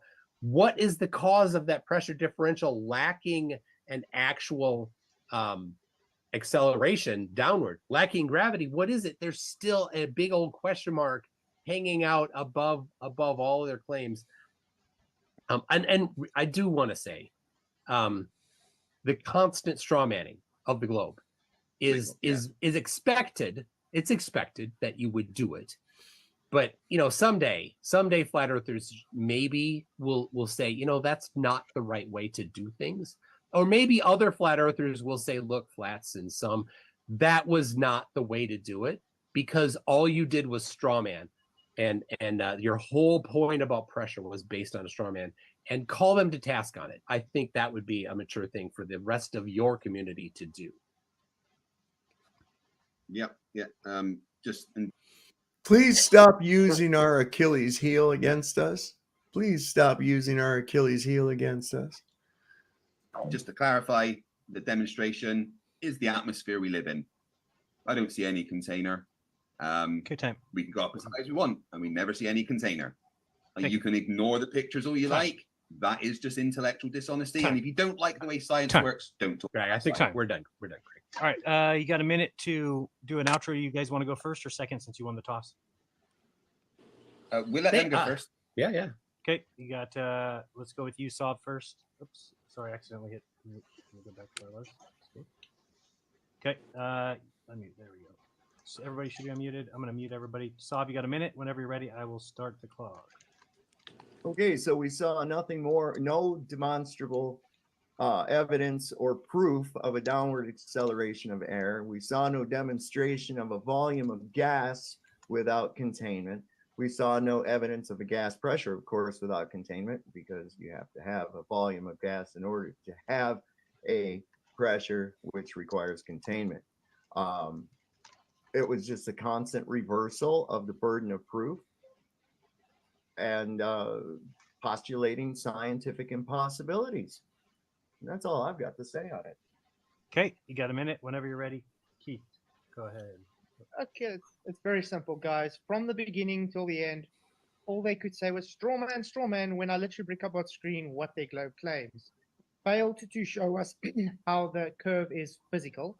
Failed to show us how with altitude it does not rise relative to eye level, the horizon, and failed to show us gas pressure without containment. They had shown us ignorance to the subject, though, because they don't know the thermodynamic systems. He doesn't even know the difference between a hydrostatic pressure of a liquid or a gas, because I can show him citation on that now if we had more time. And also, if it's a straw man, then how am I able to bring up citation that your globe claims those things? It's not a straw man. It's you hand wave dismissing it because you have been shown to be total ignorant to the subject. No gas curve, no container, no gas pressure, no physical curve. Today, the globe has been thoroughly shown to be a faith-based religion. Thank you. Okay. Well said, Keith. Well said. Well said. Yeah, I think it was. I think we. Anyone have the timestamp for Craig's booger picking and eating? Yes, 8 minutes and 9 seconds. 8 minutes 9 seconds. Evolution. Let's see. I'm at 149. Okay, I can go back. Maybe it helps for evolution. Watch here. Nowhere in nature or in a controlled environment there you go. Ever produce there he goes. A volume of gas outside of containment.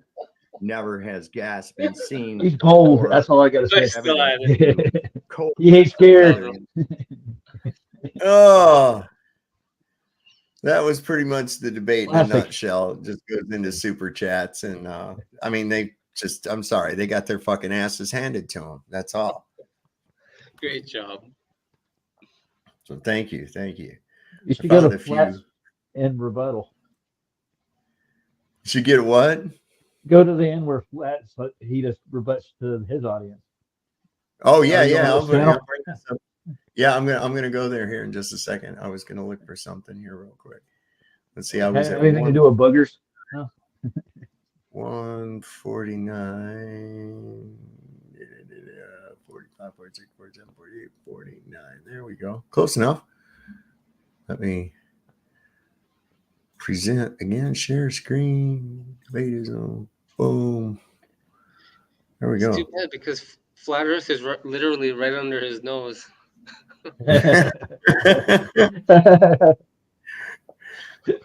He was really going. He was really going to town for that shit, though, boy. I'll tell you what, digging out the hardened spooge that got lodged in there. Ah, Daniel, that's nasty. Gas pressure. No physical curve. Today, the globe has been thoroughly shown to be a faith-based religion. Thank you. Okay, we've got Craig or Toon, whoever wants to. Yeah, I think it is. I think it is. Who's going? Sorry, unmute you both. Are you muting yourself? Yeah, I'm okay. You're good. And go ahead. I'll go. Yeah. All right, I'll go first. Again, they reiterated their straw man. Awesome. Thanks for that. And Flatso, I don't know what you're talking about. I showed you an actual measurement of. Oh my God! Wait a second. I just thought if people that drink, you know, that would be a good drinking game. McToon. So you got to take a shot every time he says straw man. How long would you last, right? I don't think you'd last very long. No. The horizon not rising to eye level. So you said that I couldn't do it, but I have already done it. So the personal incredulity. I got the card right here for you. Oh boy. The personal incredulity about that, and the just here, I got a basic fucking denial card for you, McToon. It's sad, but I'm used to it. It's what we see all the time from you guys. Anyway, thank you, Jaron, very much for having this. Thank you to the live chat, and let me say, in Jaron's chat, you get out your wallets there and get those super chats going. Jaron works hard to do this, and I really appreciate what he does. So, I'll be here for the super chats as long as you guys are asking. Okay, thank I'll you. give my time supply a lipstick. I don't know where Dave. Oh yeah, sorry. Yeah, I sent in a super chat about the multiverse. I don't know. We forgot about you. My bad. Okay, go ahead. Yeah, the constant straw manning is all they've got. It is a straw man at the globe if you say that we say we need gas There's no pressure difference. with a container. That's not our claim. It's simple. Our claim is gravity makes a pressure gradient. That's it. To say anything else is a straw man. And you just looking at bits and cherry picking stuff will never change how physics actually works. We did give you the demonstration we asked for. It doesn't care. I don't care if you don't like it. I don't care if you ignore pictures. It's intellectual dishonesty. That's all it is. If you dismiss the picture I show you, any picture you ever show, I will now instantly dismiss. But yeah, thank you, Jaron, for having me on. This is I always actually enjoy coming here. You're actually decent at moderating and running it and stuff. And people on Jaron's channel, get your super chats out and ask us any questions that you want. Come on, Flurfs, bring it. Okay, and I just have a question for myself because it'd be helpful. If you call something fake, that's a positive claim. So if I were to say to you that, you know, oh, this memory card has 4,000 terabytes, and you were to say no, that's fake, then it's on you to prove that this does not have. I'm confused with that. I mean, I get that the claim, you know, you can't prove a negative is itself fallacious, because if you could prove that, then you just proved the statement. So explain to me how we should treat that. But the claim something is fake, it is in itself a positive claim. Like if someone says they faked the moon landings, right? That's a positive claim that requires evidence to back it up. Yeah. Now, to be fair, I think we need to be fair.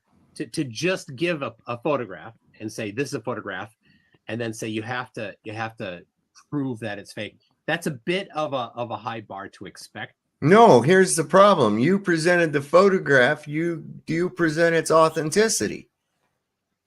That's what They don't have any. They don't. No. Well, what the fuck is this reversal of shit all the time? That's like I've said before. You know, if I make a claim that I can turn into a chicken, you don't have to prove that I can't. I have to prove that I can. I made the claim. This is why Nathan's going out on the front foot to say and telling you it's measured flat now, because he knows they're going to do the same thing. Well, if level is a measurement. Yeah. So you need. Sorry, if you don't like it, it doesn't have a number. It's okay. 0 degrees. There you go. They're just trying to create doubt in the whole subject. That's what it is. Yeah. Not very good at it. No. In a debate like this, yeah, I would think so. Right. It's not a game of gotchas. You know, gotchas don't change the shape of the earth.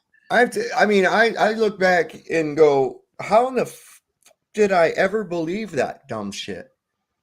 How did I ever believe that dumb shit? I mean, I'm ashamed at myself for going.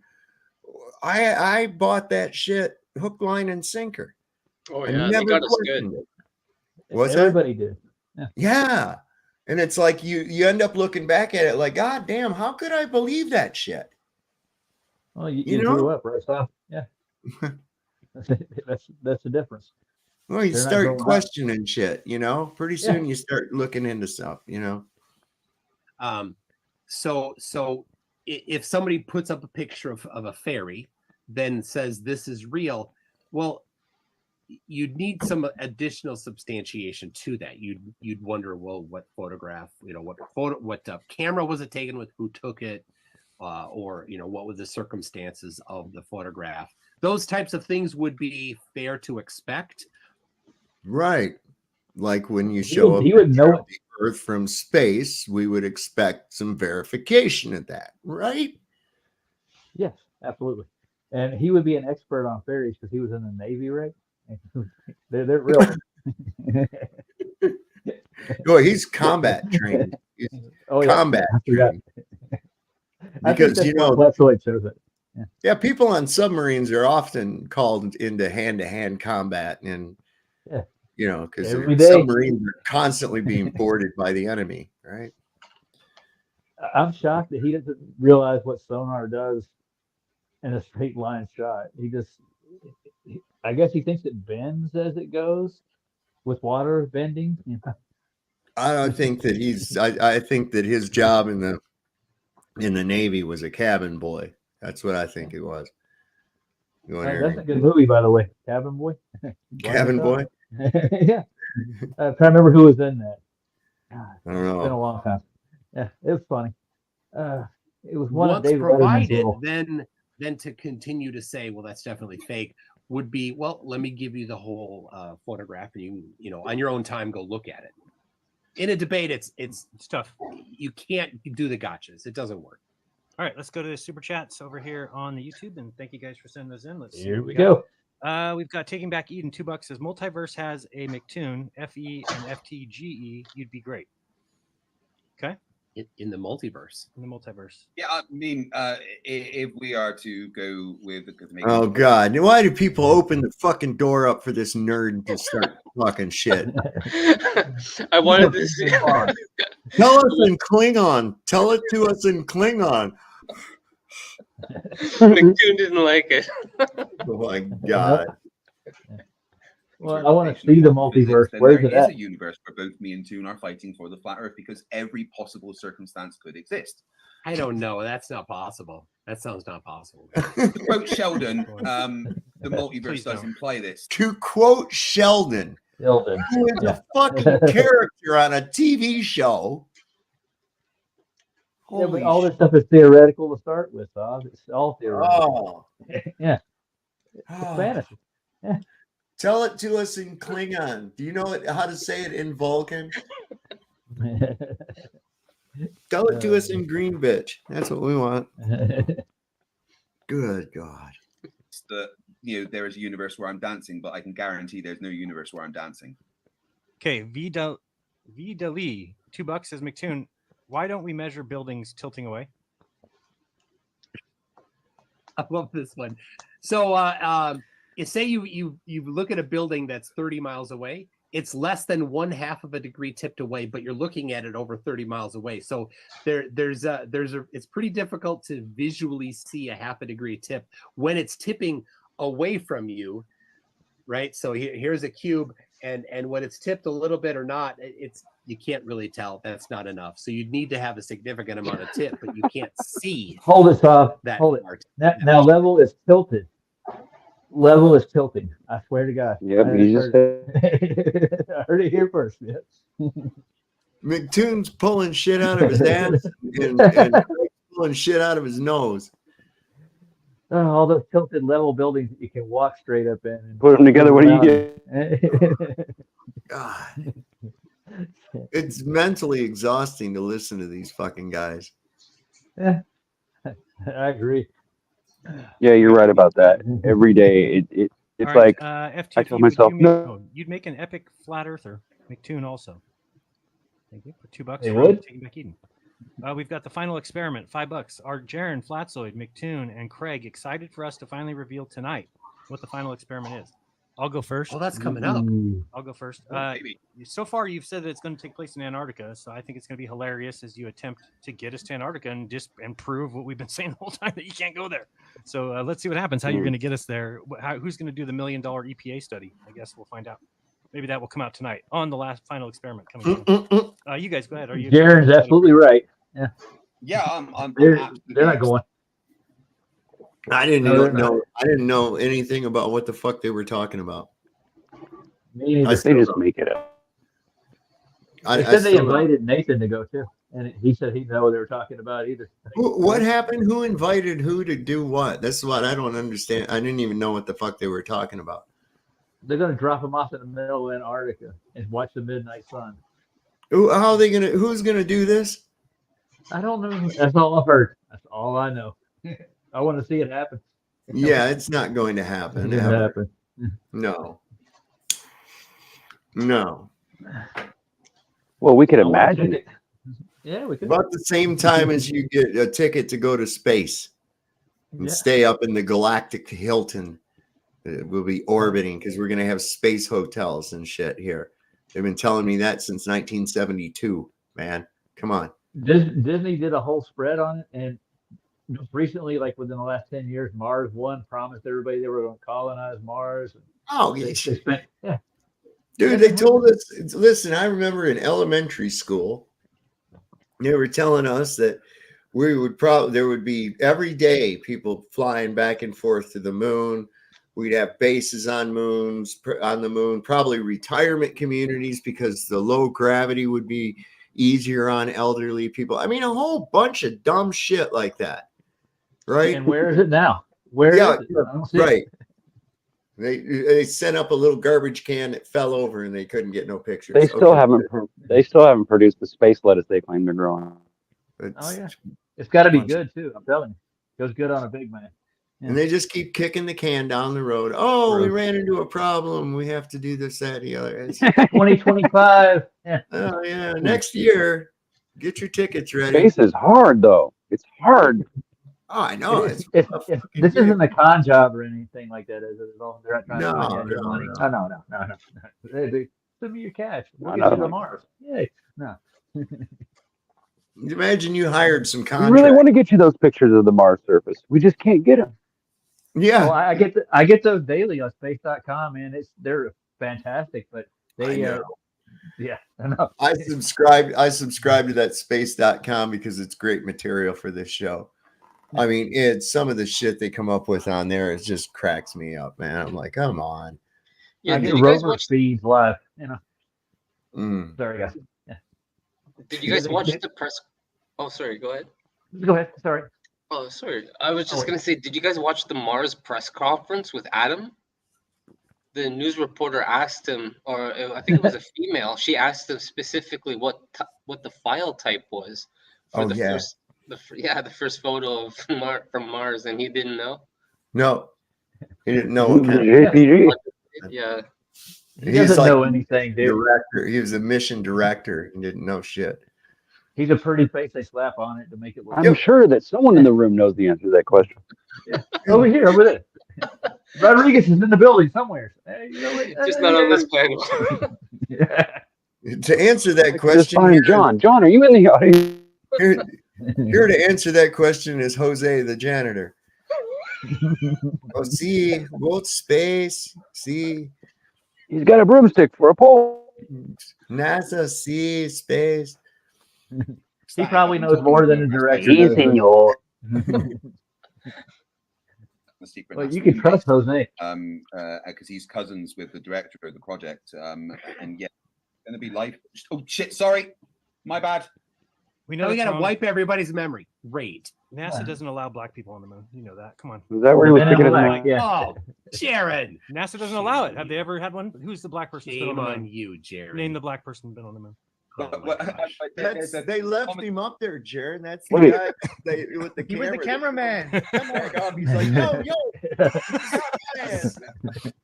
yo. No, man, that was my brother. He was Jose. And they go. Right. What are you talking about? Mike, we're It trying was to the 60s. It was the 60s. They thought he was in the back of the capsule. Don't worry, Michael Jordan's the next astronaut. Mike, go ahead. All right. So sure. I did a video a week and a half ago saying whatever it is, I'm in. Jack in space. However, I can participate. So I will stand up and say whatever I'm able to do, I'm in completely, because I'm all for experimentation. So, well, here's my prediction. Toon's involvement will be being a sweaty little greasy creepy dude on the internet. That's all that's going to happen. Okay. Same as is going on right now. He's just,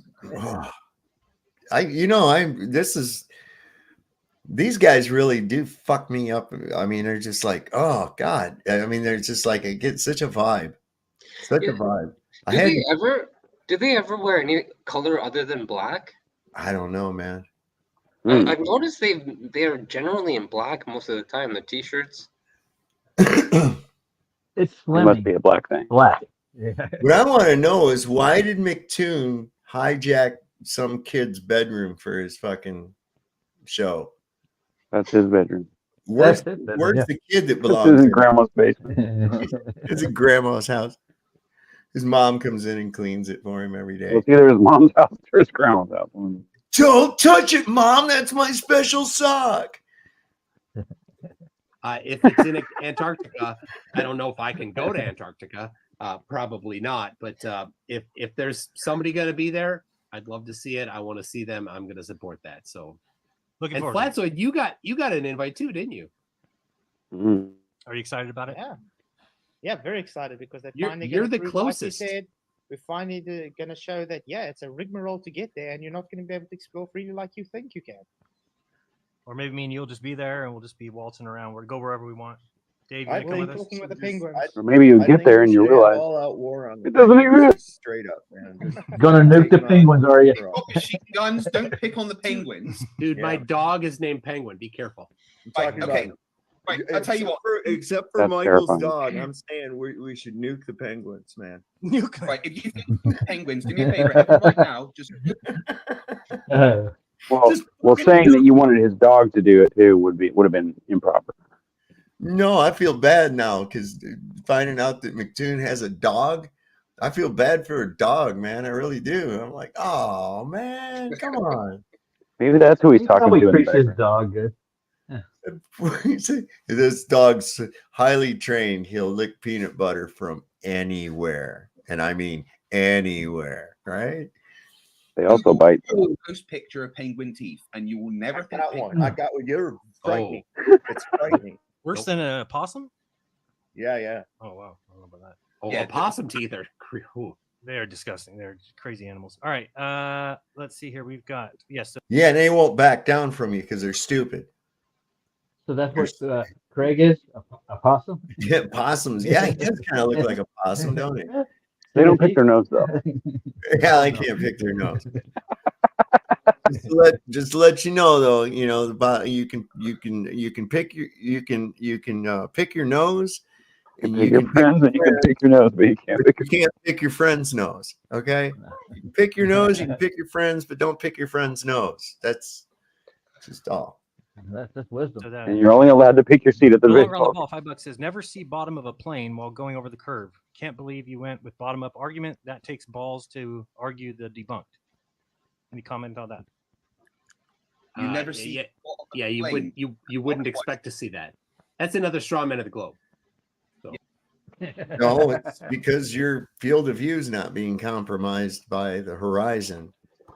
Yeah, but I do generally see the bottom of a plane when I look up, though, so I'm not sure. Yeah, no, he's And saying it- when it does when you happen on go- flat surfaces. when they go over the curve, when they get far enough, but you don't see a plane when it's far enough away to be obstructed by the horizon anyway, and they're not far enough away that it's pointing down. Do this when a plane is 35,000 feet up. How far away is the horizon?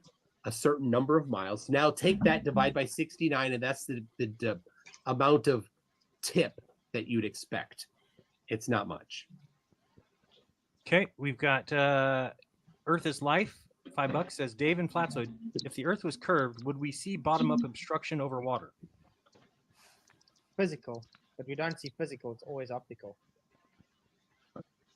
It's an optical How effect. do you As see As physical? I pointed out, though, do you see physical? if you Craig, can you increase see your physical? field of view, because after the horizon, after the the opposite ground, way. after the ground stops rising to your eye, relative to your eye level, then you're just looking straight out. You can almost orthographically view it as a slant upward to just below eye level, and then carries straight on.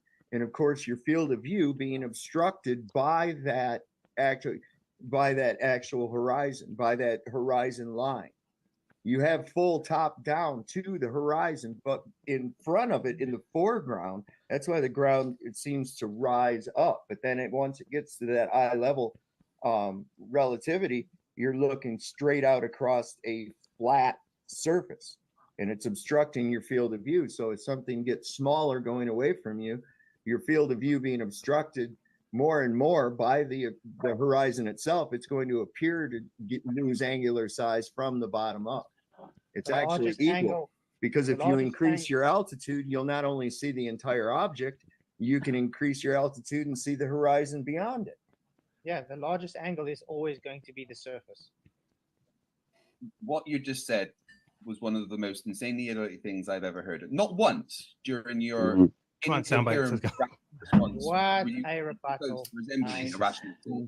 Okay. Everyone watching this stream, I'm now only done. responsible. So he stole a clip, a line Yeah, that's a movie. from a movie, and made Or a like bottle. nobody's seen that used as a rebuttal on Facebook and shit like a million times. Craig, holy fuck! He watches a lot of TV. Yeah, he's just pitiful. Unoriginal. I don't know whether to feel bad for these guys or just despise them. Well, they're doing the best they can with what they got. Yeah. I'm right there with you. Do you know? I remember in the documentary Heliosorcery. Did you guys get the chance to watch that one yet? Yeah, we did a whole show on it. Oh man. Huh? Okay, because I What? remember what John what's Sure. his name? He was the founder of the there was a sect of the Christians where he was calling them demon possessed. The people that, and he was saying that how God uses them to remind us that we should fear God and whatnot. So, but yeah, I know what you mean, Solve. But we do have to have some pity because they are under a satanic attack and they're under his mind control. So, but I do know what you mean. I think it's Legion, man. You're witnessing Legion. Yeah. Real time. 100%. Say not for what you don't understand, Craig. That might explain why they Like, irritate me. $10 says the measurement. Yeah, that we're was looking good. Did you hear what I said? Everyone watching this stream, I'm now only done. responsible for what I said I'm only responsible for what I say, not for what you don't understand, Craig. Yeah, I know you said that a couple times. I loved it. I was like, yeah, I love I say not for what you don't understand, Craig. Earth is Exactly, life. Craig is fine. $10 says the measurement we're looking for is you all showing a high altitude shot using a theodolite app or a tool that shows eye level where the horizon is not dropped from the crosshairs. Okay, that's the whole point. It always changes because it's optical. Okay, we've got Taking Back Eden says thank you for accepting the truth, Sharon. I did have a question though, Sovereign, for you guys regarding the horizon. Mm-hmm. Okay, so are there two possibilities? Okay, let's imagine a circular table in front of us, and let's put ourselves on that circular table, and then rise in elevation. Potentially, the edge of the table, if that was the true horizon, maybe it would eventually drop. Whereas if Right. we're on an infinite plane, it would remain at eye level. Well, the problem is that we've not been able to achieve an altitude necessary to see that drop. Yeah. So, given an unlimited, I'm sure that you would eventually see it, unless it is infinite, in which case you would never see it drop. Yeah. But there again falls into the category of I don't know. Yeah, yeah. You know, So potentially, are they straw manning when they say the horizon always remains at eye level, though it could potentially drop with the right height? well, we see most of the change in the apparent horizon when we're here at ground level, and that's basically due to diffraction, refraction, and we're looking through the thickest soup, of which of course is going to be highly affected by different temperatures, and especially over a long span where you can have bands of different temperatures coming through, mixing in. So we have you see more of that, but it still stays within a relative with a relative zone, so to speak. Yeah, yeah, yeah. It's And pretty amazing. so as you rise in elevation, though, we see that stays within that same little area, and then starts to be constant, pretty constant as we get away from a lot of the soup. But we've never actually been able to see an actual edge, like a physical part of the horizon or something.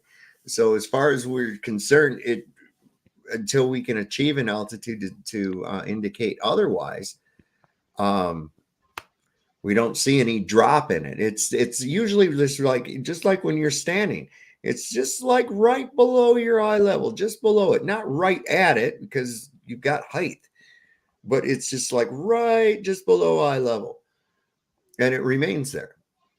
So yeah, it's pretty amazing how it does that. When they say, well, what measurement is there? Well, what do you mean, what measurement? Zero is zero.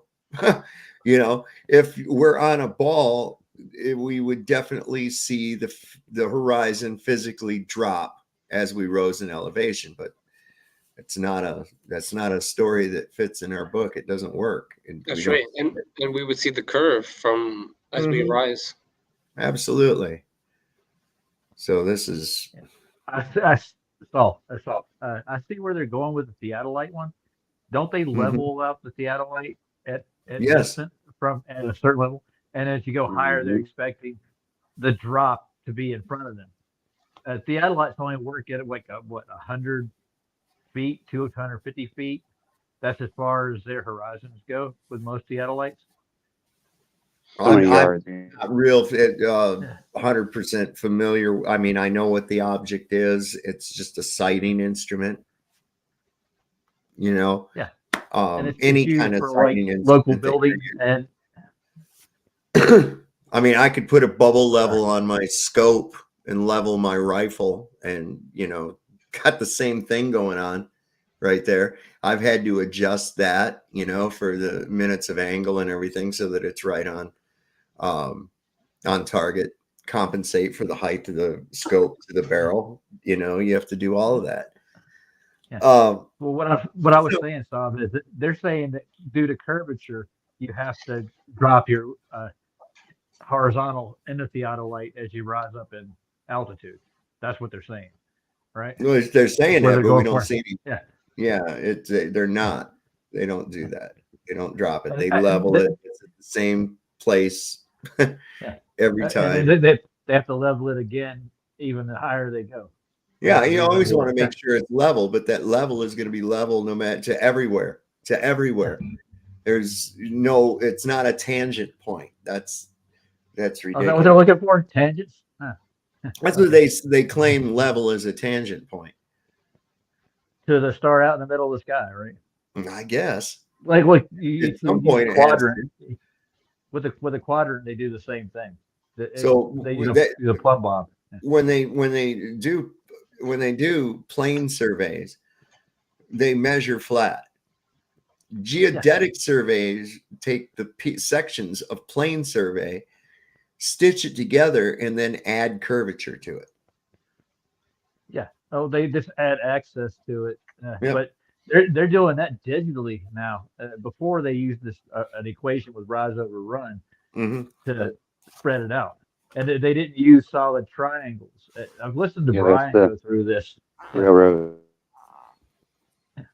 I don't think on the grand scale that proves they're the ball and all. They just try to add it in. Yeah. And they use refraction to deal with the rest of it. Now, light itself from our source sun is going to have a diameter to it. It's a round object, obviously. So it's going to make a circular light in a localized spot. Yeah. It appears to be round. Yeah. But I've seen like trains coming down the track, and it looks like there's a round light down the end of that track. And when that train comes up close to you, you find out that it's 6 different rectangular and square lights placed in different areas on that train. But it looks like one big round light from a distance. Yeah, I've seen Dave's video. He's got a nice little video. I got their app, and he does it the same observation with the. It looks like a sphere from a distance, doesn't it? It could be. It does. All of a sudden, boom, round square headlights, boom, right in front of your face. Yeah, light does. We got a train tracks right just over the other side of this field here behind my house, and I've seen that a million times. You know. Yeah. So light illuminates in a circular pattern almost. Yep. That's why it radiates. The word radiate comes from the word radius because it goes out in a circular motion, in a circular pattern. Well, we do live in a circular world. I'm not saying we're not living on a flat world. All our orbitals and luminaries form a circular pattern. Right. But keep this in mind too. I can set up a round train track on a square table. True. That doesn't mean the table is a sphere. That's right. Or that the table is a circle. Just because the moving object is going around in a circle on the table doesn't mean that the table itself is a circle. Absolutely. But if you go in biblical cosmology, they do call it the circle of the earth. They also talk about the 4 corners of the earth too. Yeah.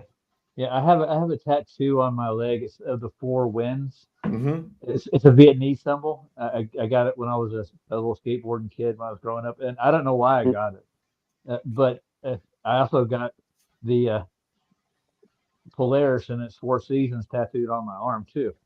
It's like I get these tattoos over time that just make reference to basically biblical cosmology over the period of my life. I've had them for like 35 years, and I just did it out of instinct. It was like, I like that. Got it. Yeah. So the whole point of the story is I think that there's something to flat Earth that most people don't see. They're not connected to it. And I hope this next generation, no matter how crazy they are right now and all this politics that go through and all the rest of this crap, actually grasp the idea of where they live. That's why I even help. There's a lot of people, you got to understand too, there's a lot of people that we call them NPCs. I think they're just, animated meat sacks. I meet them every day. Hosts for Legion. Well, you just, like birds, you feed them and they'll just crap it out, dude. Yeah. But I mean, I think there's certain people that are not really people. They're just hosts being used by demonic entities. Well, deep down inside, they have a consciousness. It's actually a good thing. The thing is that what I'm trying to get out of it is I want them to see the truth. And it's not that biblically speaking, I do believe it sets people free from all this other fodder that they throw at you, all their equations, all the crap to do, and actually grab a hold of reality instead of like, oh, let's grab a hold of this fantasy, that these people run off with our lives. That's what they're doing. I think it's political, and that's the only reason they do all this stuff. They want to maintain that power. Yeah. Like the Democratic National Committee, they are the ones that are responsible for most of the laws that they're permitting into the books. They always contradict the truth, and I've always heard that. And the truth. Well, the Republicans do the same thing. I think there are two wings of the same bird of prey. Yeah. Don't be fooled by the false dichotomy. 6 of one, half dozen of the other. Yeah. Well, that's why the forefathers put the Constitution in effect. you can't change it. You can amend to it, you can add to it, but you can't change the original document. That document is set in stone, or in parchment. You might say. It is now, right Constitution now. doesn't do you any good. But there again, it's only good if you back it up, and nobody's backing it up. That's up to us. You know? Yeah, I know. That's why I stand to it all day. I stand to it all day, every day. There's hardly a time I leave the house without a pistol on my hip. I get dirty looks for wearing my knife on my side. I carry a gun in my car. I don't make no problem about it. People don't tend to not give you dirty looks if you're carrying a Colt 1911 on your hip. Just notice people are really, really fucking polite. Yeah, imagine so. Yeah, an armed All right, society. you know what? The next time I see somebody carrying a weapon on their hip, I'm going to give them a hard time just for. I'm just messing around. I'll see you down at the courthouse later. Just to prove how tough I am, by golly. No, look. No, it's not to be tough, dude. People ask me a lot of times, they say, why do you carry a gun? And I say, because that everybody within my zone of influence is protected. Isn't that nice? You're welcome.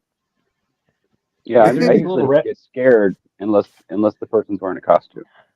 Right. If I had some kind of a cop suit, clown suit on or something, Well, even if, but chances of me pulling a gun and shooting somebody is slim to none without a reason, you know, and it'd have to be a damn good reason because there's no take backs. It's not a video game, man. There's no reset.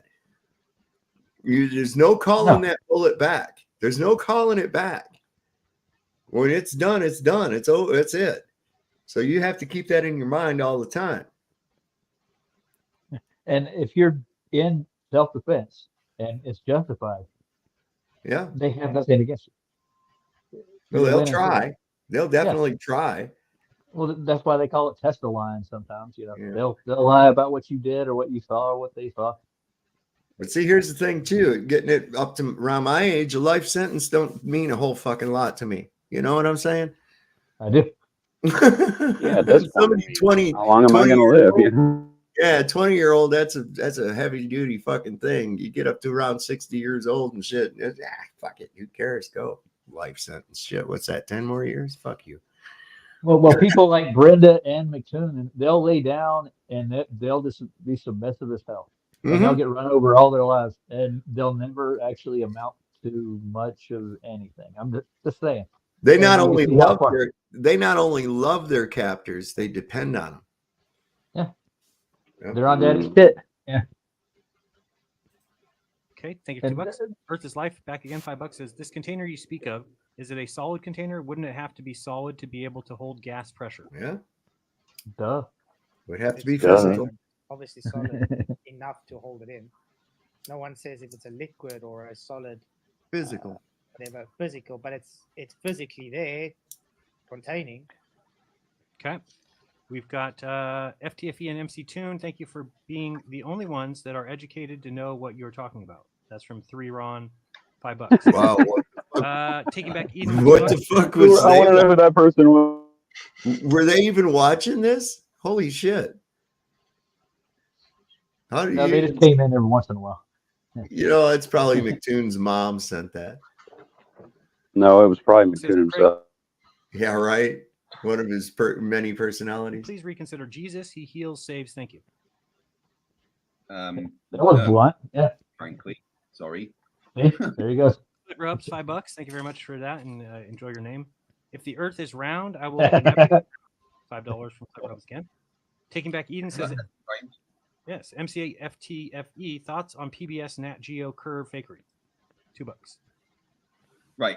My honest thoughts on that is I have doubts what they did was legit. Doubts? The same ducks in the same pattern with the same waves in 2 separate clips. What? There's no doubt. It's of course. It's like I have my doubts. Are you kidding me? That's absolute slam dunk, man. It's like Jaren's midnight sun footage from Antarctica. It's the same thing. Yep. Remember the cloud patterns that just kept repeating themselves over and over Yep. again in the same? Yeah, it's just Yep. they loop it. It's midnight. It's midnight again. It's midnight again. So dishonest. And So- that ought to tell people something. If you got to fake and shit to make your point, you don't have a point. Because it is fake. Yeah. I'm glad Craig here kind of at least called it dishonest in one sense. Some other globe defenders I've shared this with were kind of defending the experiments. So at least it's good to see him kind of upset. He's not really upset. He's finally been pinned in a corner with it to the point where he's got to say something. Oh, great point. Yeah, yeah. That's all. These guys' pride is too hard. And that's why I say they'll never come around because that would mean that they lost. That would mean I mean they've went with too much hubris, too much they've just blown their mouth too hard.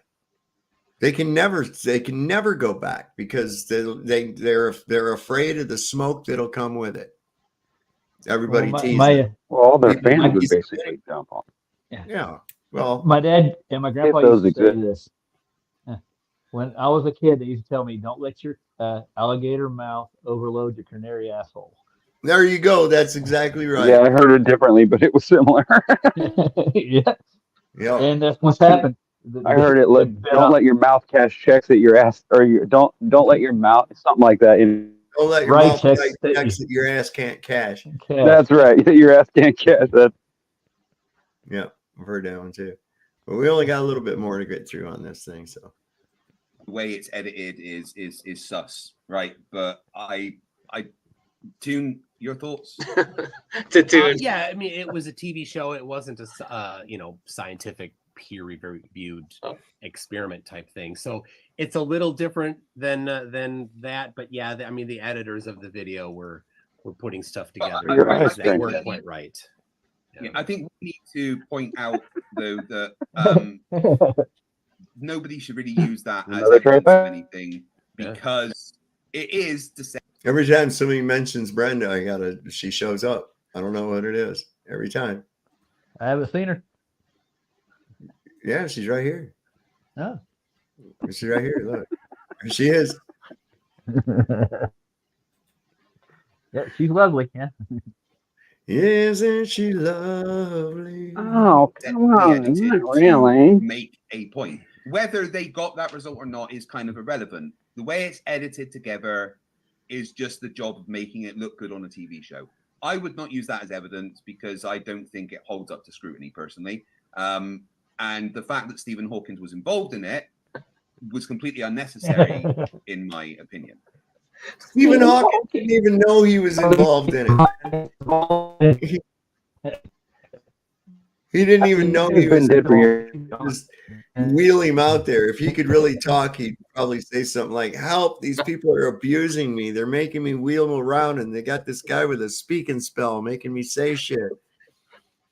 Help me. Please, someone, please kill me." Right? 100. H-E-L-P. Help me. Help me, please. Good God. I got that video of him getting tossed around up there in a 0G plane. That's some sick shit. These guys are tossing him around like a sack of potatoes up there, man. I was like, oh, it's just something so wrong about that. So wrong. Anyway, that was the debate in a nutshell. We kicked their ass. Good job to us. Yeah, thank you. And well, either one of you could have won by yourself, but yeah. Oh yeah. But Flats and I had been talking that we'd make a good team for a debate team, and I think it worked out well. I want to do some more with him, man. Absolutely. You ever heard of a guy named Frederick? He's on TikTok all the time. He's an older guy like us, and he's really, really, really good. He hangs out with Nathan and them and a bunch of other guys on TikTok. I don't know. I don't do TikTok a whole lot, man. It's kind of, I don't know. I'm finding a lot of the shit that on there is really, I look at it and I'm like, please don't put that out as flat Earth proof. Stop. Just what the fuck are you doing? Stop. Yeah, I hear you. You know, and you know, some of it's good. I like some of the stuff by Caleb, but I haven't seen Caleb on Twitter in some time. And FTFE was bragging about him and his wife running Caleb off of Twitter and off of some other platform too. So I don't know. Oh, you mean hacked? Well, I mean, you know, they take credit for it. They probably got him in trouble reporting their posts. You know, in the history of me watching debates with McToon or having them, every single time McToon has debated someone and lost, well, he always loses, but someone always gets hacked. Somebody in the group or everybody gets their account hacked almost every time. It happened like back when I was in Tartaria and all this other stuff. Like our whole site got hacked and everything. Like right after we debated him, and both of them, but separately, obviously. But yeah, it was pretty interesting. So I'm just saying, you might want to be ready for. All right, hold up. We got something going on here. You guys know Jeebus Chris? No idea. The what? Who? I know. You know, where you were going in for a job interview and officer comes there and questions you and said he didn't turn your signal on. Am I right? Is this the one whenever I was at Jolene? Yes, and then Hey, real quick, Miss Beth. Well, that way I can just get this out there, anyways. And I'm not gonna say last names, but you guys should know who you are. But Miss Laura, thank you. Caleb, thank you. Frank, thank you so much. I appreciate it. Thank you, thank you, thank you. And like I said, the lady that I clean for, I'm gonna get in contact with her and see if she can't help me come up with the rest. Man, thank you guys. What was he arrested for? That's what I'm wondering. it's amazing when people want to help you going through what you're going through. Yes, he is. You know, Southern girl, he sure is. You know, everybody's like, Anyway, y'all go over and check out the link. Renee just put it in the chat.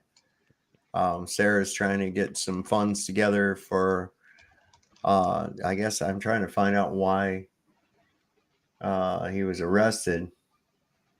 You know, it was me, well, my old man. They say he was supposed to be in court April 24th, but they never knew about it. Oh yeah, probably some dirty shit that they're pulling down there, most likely. Oh boy, I call chili. Yeah. So I'm gonna go ahead and sign off for tonight. I think that's plenty enough for tonight. All right. I want to thank you guys for coming on up. Any events or anything we need to know about? Any stuff going on? No? All Not right. that I know of. I can't think of nothing now. All right, then. By the way, that's a nice container you got behind you there, Saul. Yeah, thanks. Thanks. Yeah, you're welcome. Yeah, I thought that was hilarious. That's a picture of gravity. Yeah. Yeah. Lots of gravity. Yeah, lots of gravity. Lots of gravity as opposed to not as much gravity, right? Holy Jesus Christ. Wow. Low pressure space. We blow with that. Boy, they were really scrambling hard with that one. I bet you they were glad that was over. Listen, if you go look at McToon's after show, it's like only the first 5 minutes did they even talk about the debate. Well, they Yeah, and they're very nervous the whole time. Boston Ray is live as well, too. So if anybody wants to head on over there and check that out. I'm just going to go ahead and say we always like to leave everybody with this little bit of wisdom. Don't forget, ladies and gentlemen, the Lord loves a working man. Don't trust Whitey, and see your doctor and get rid of his ass because he'll probably fire you. He'll probably kill you. Anyway, getting tired.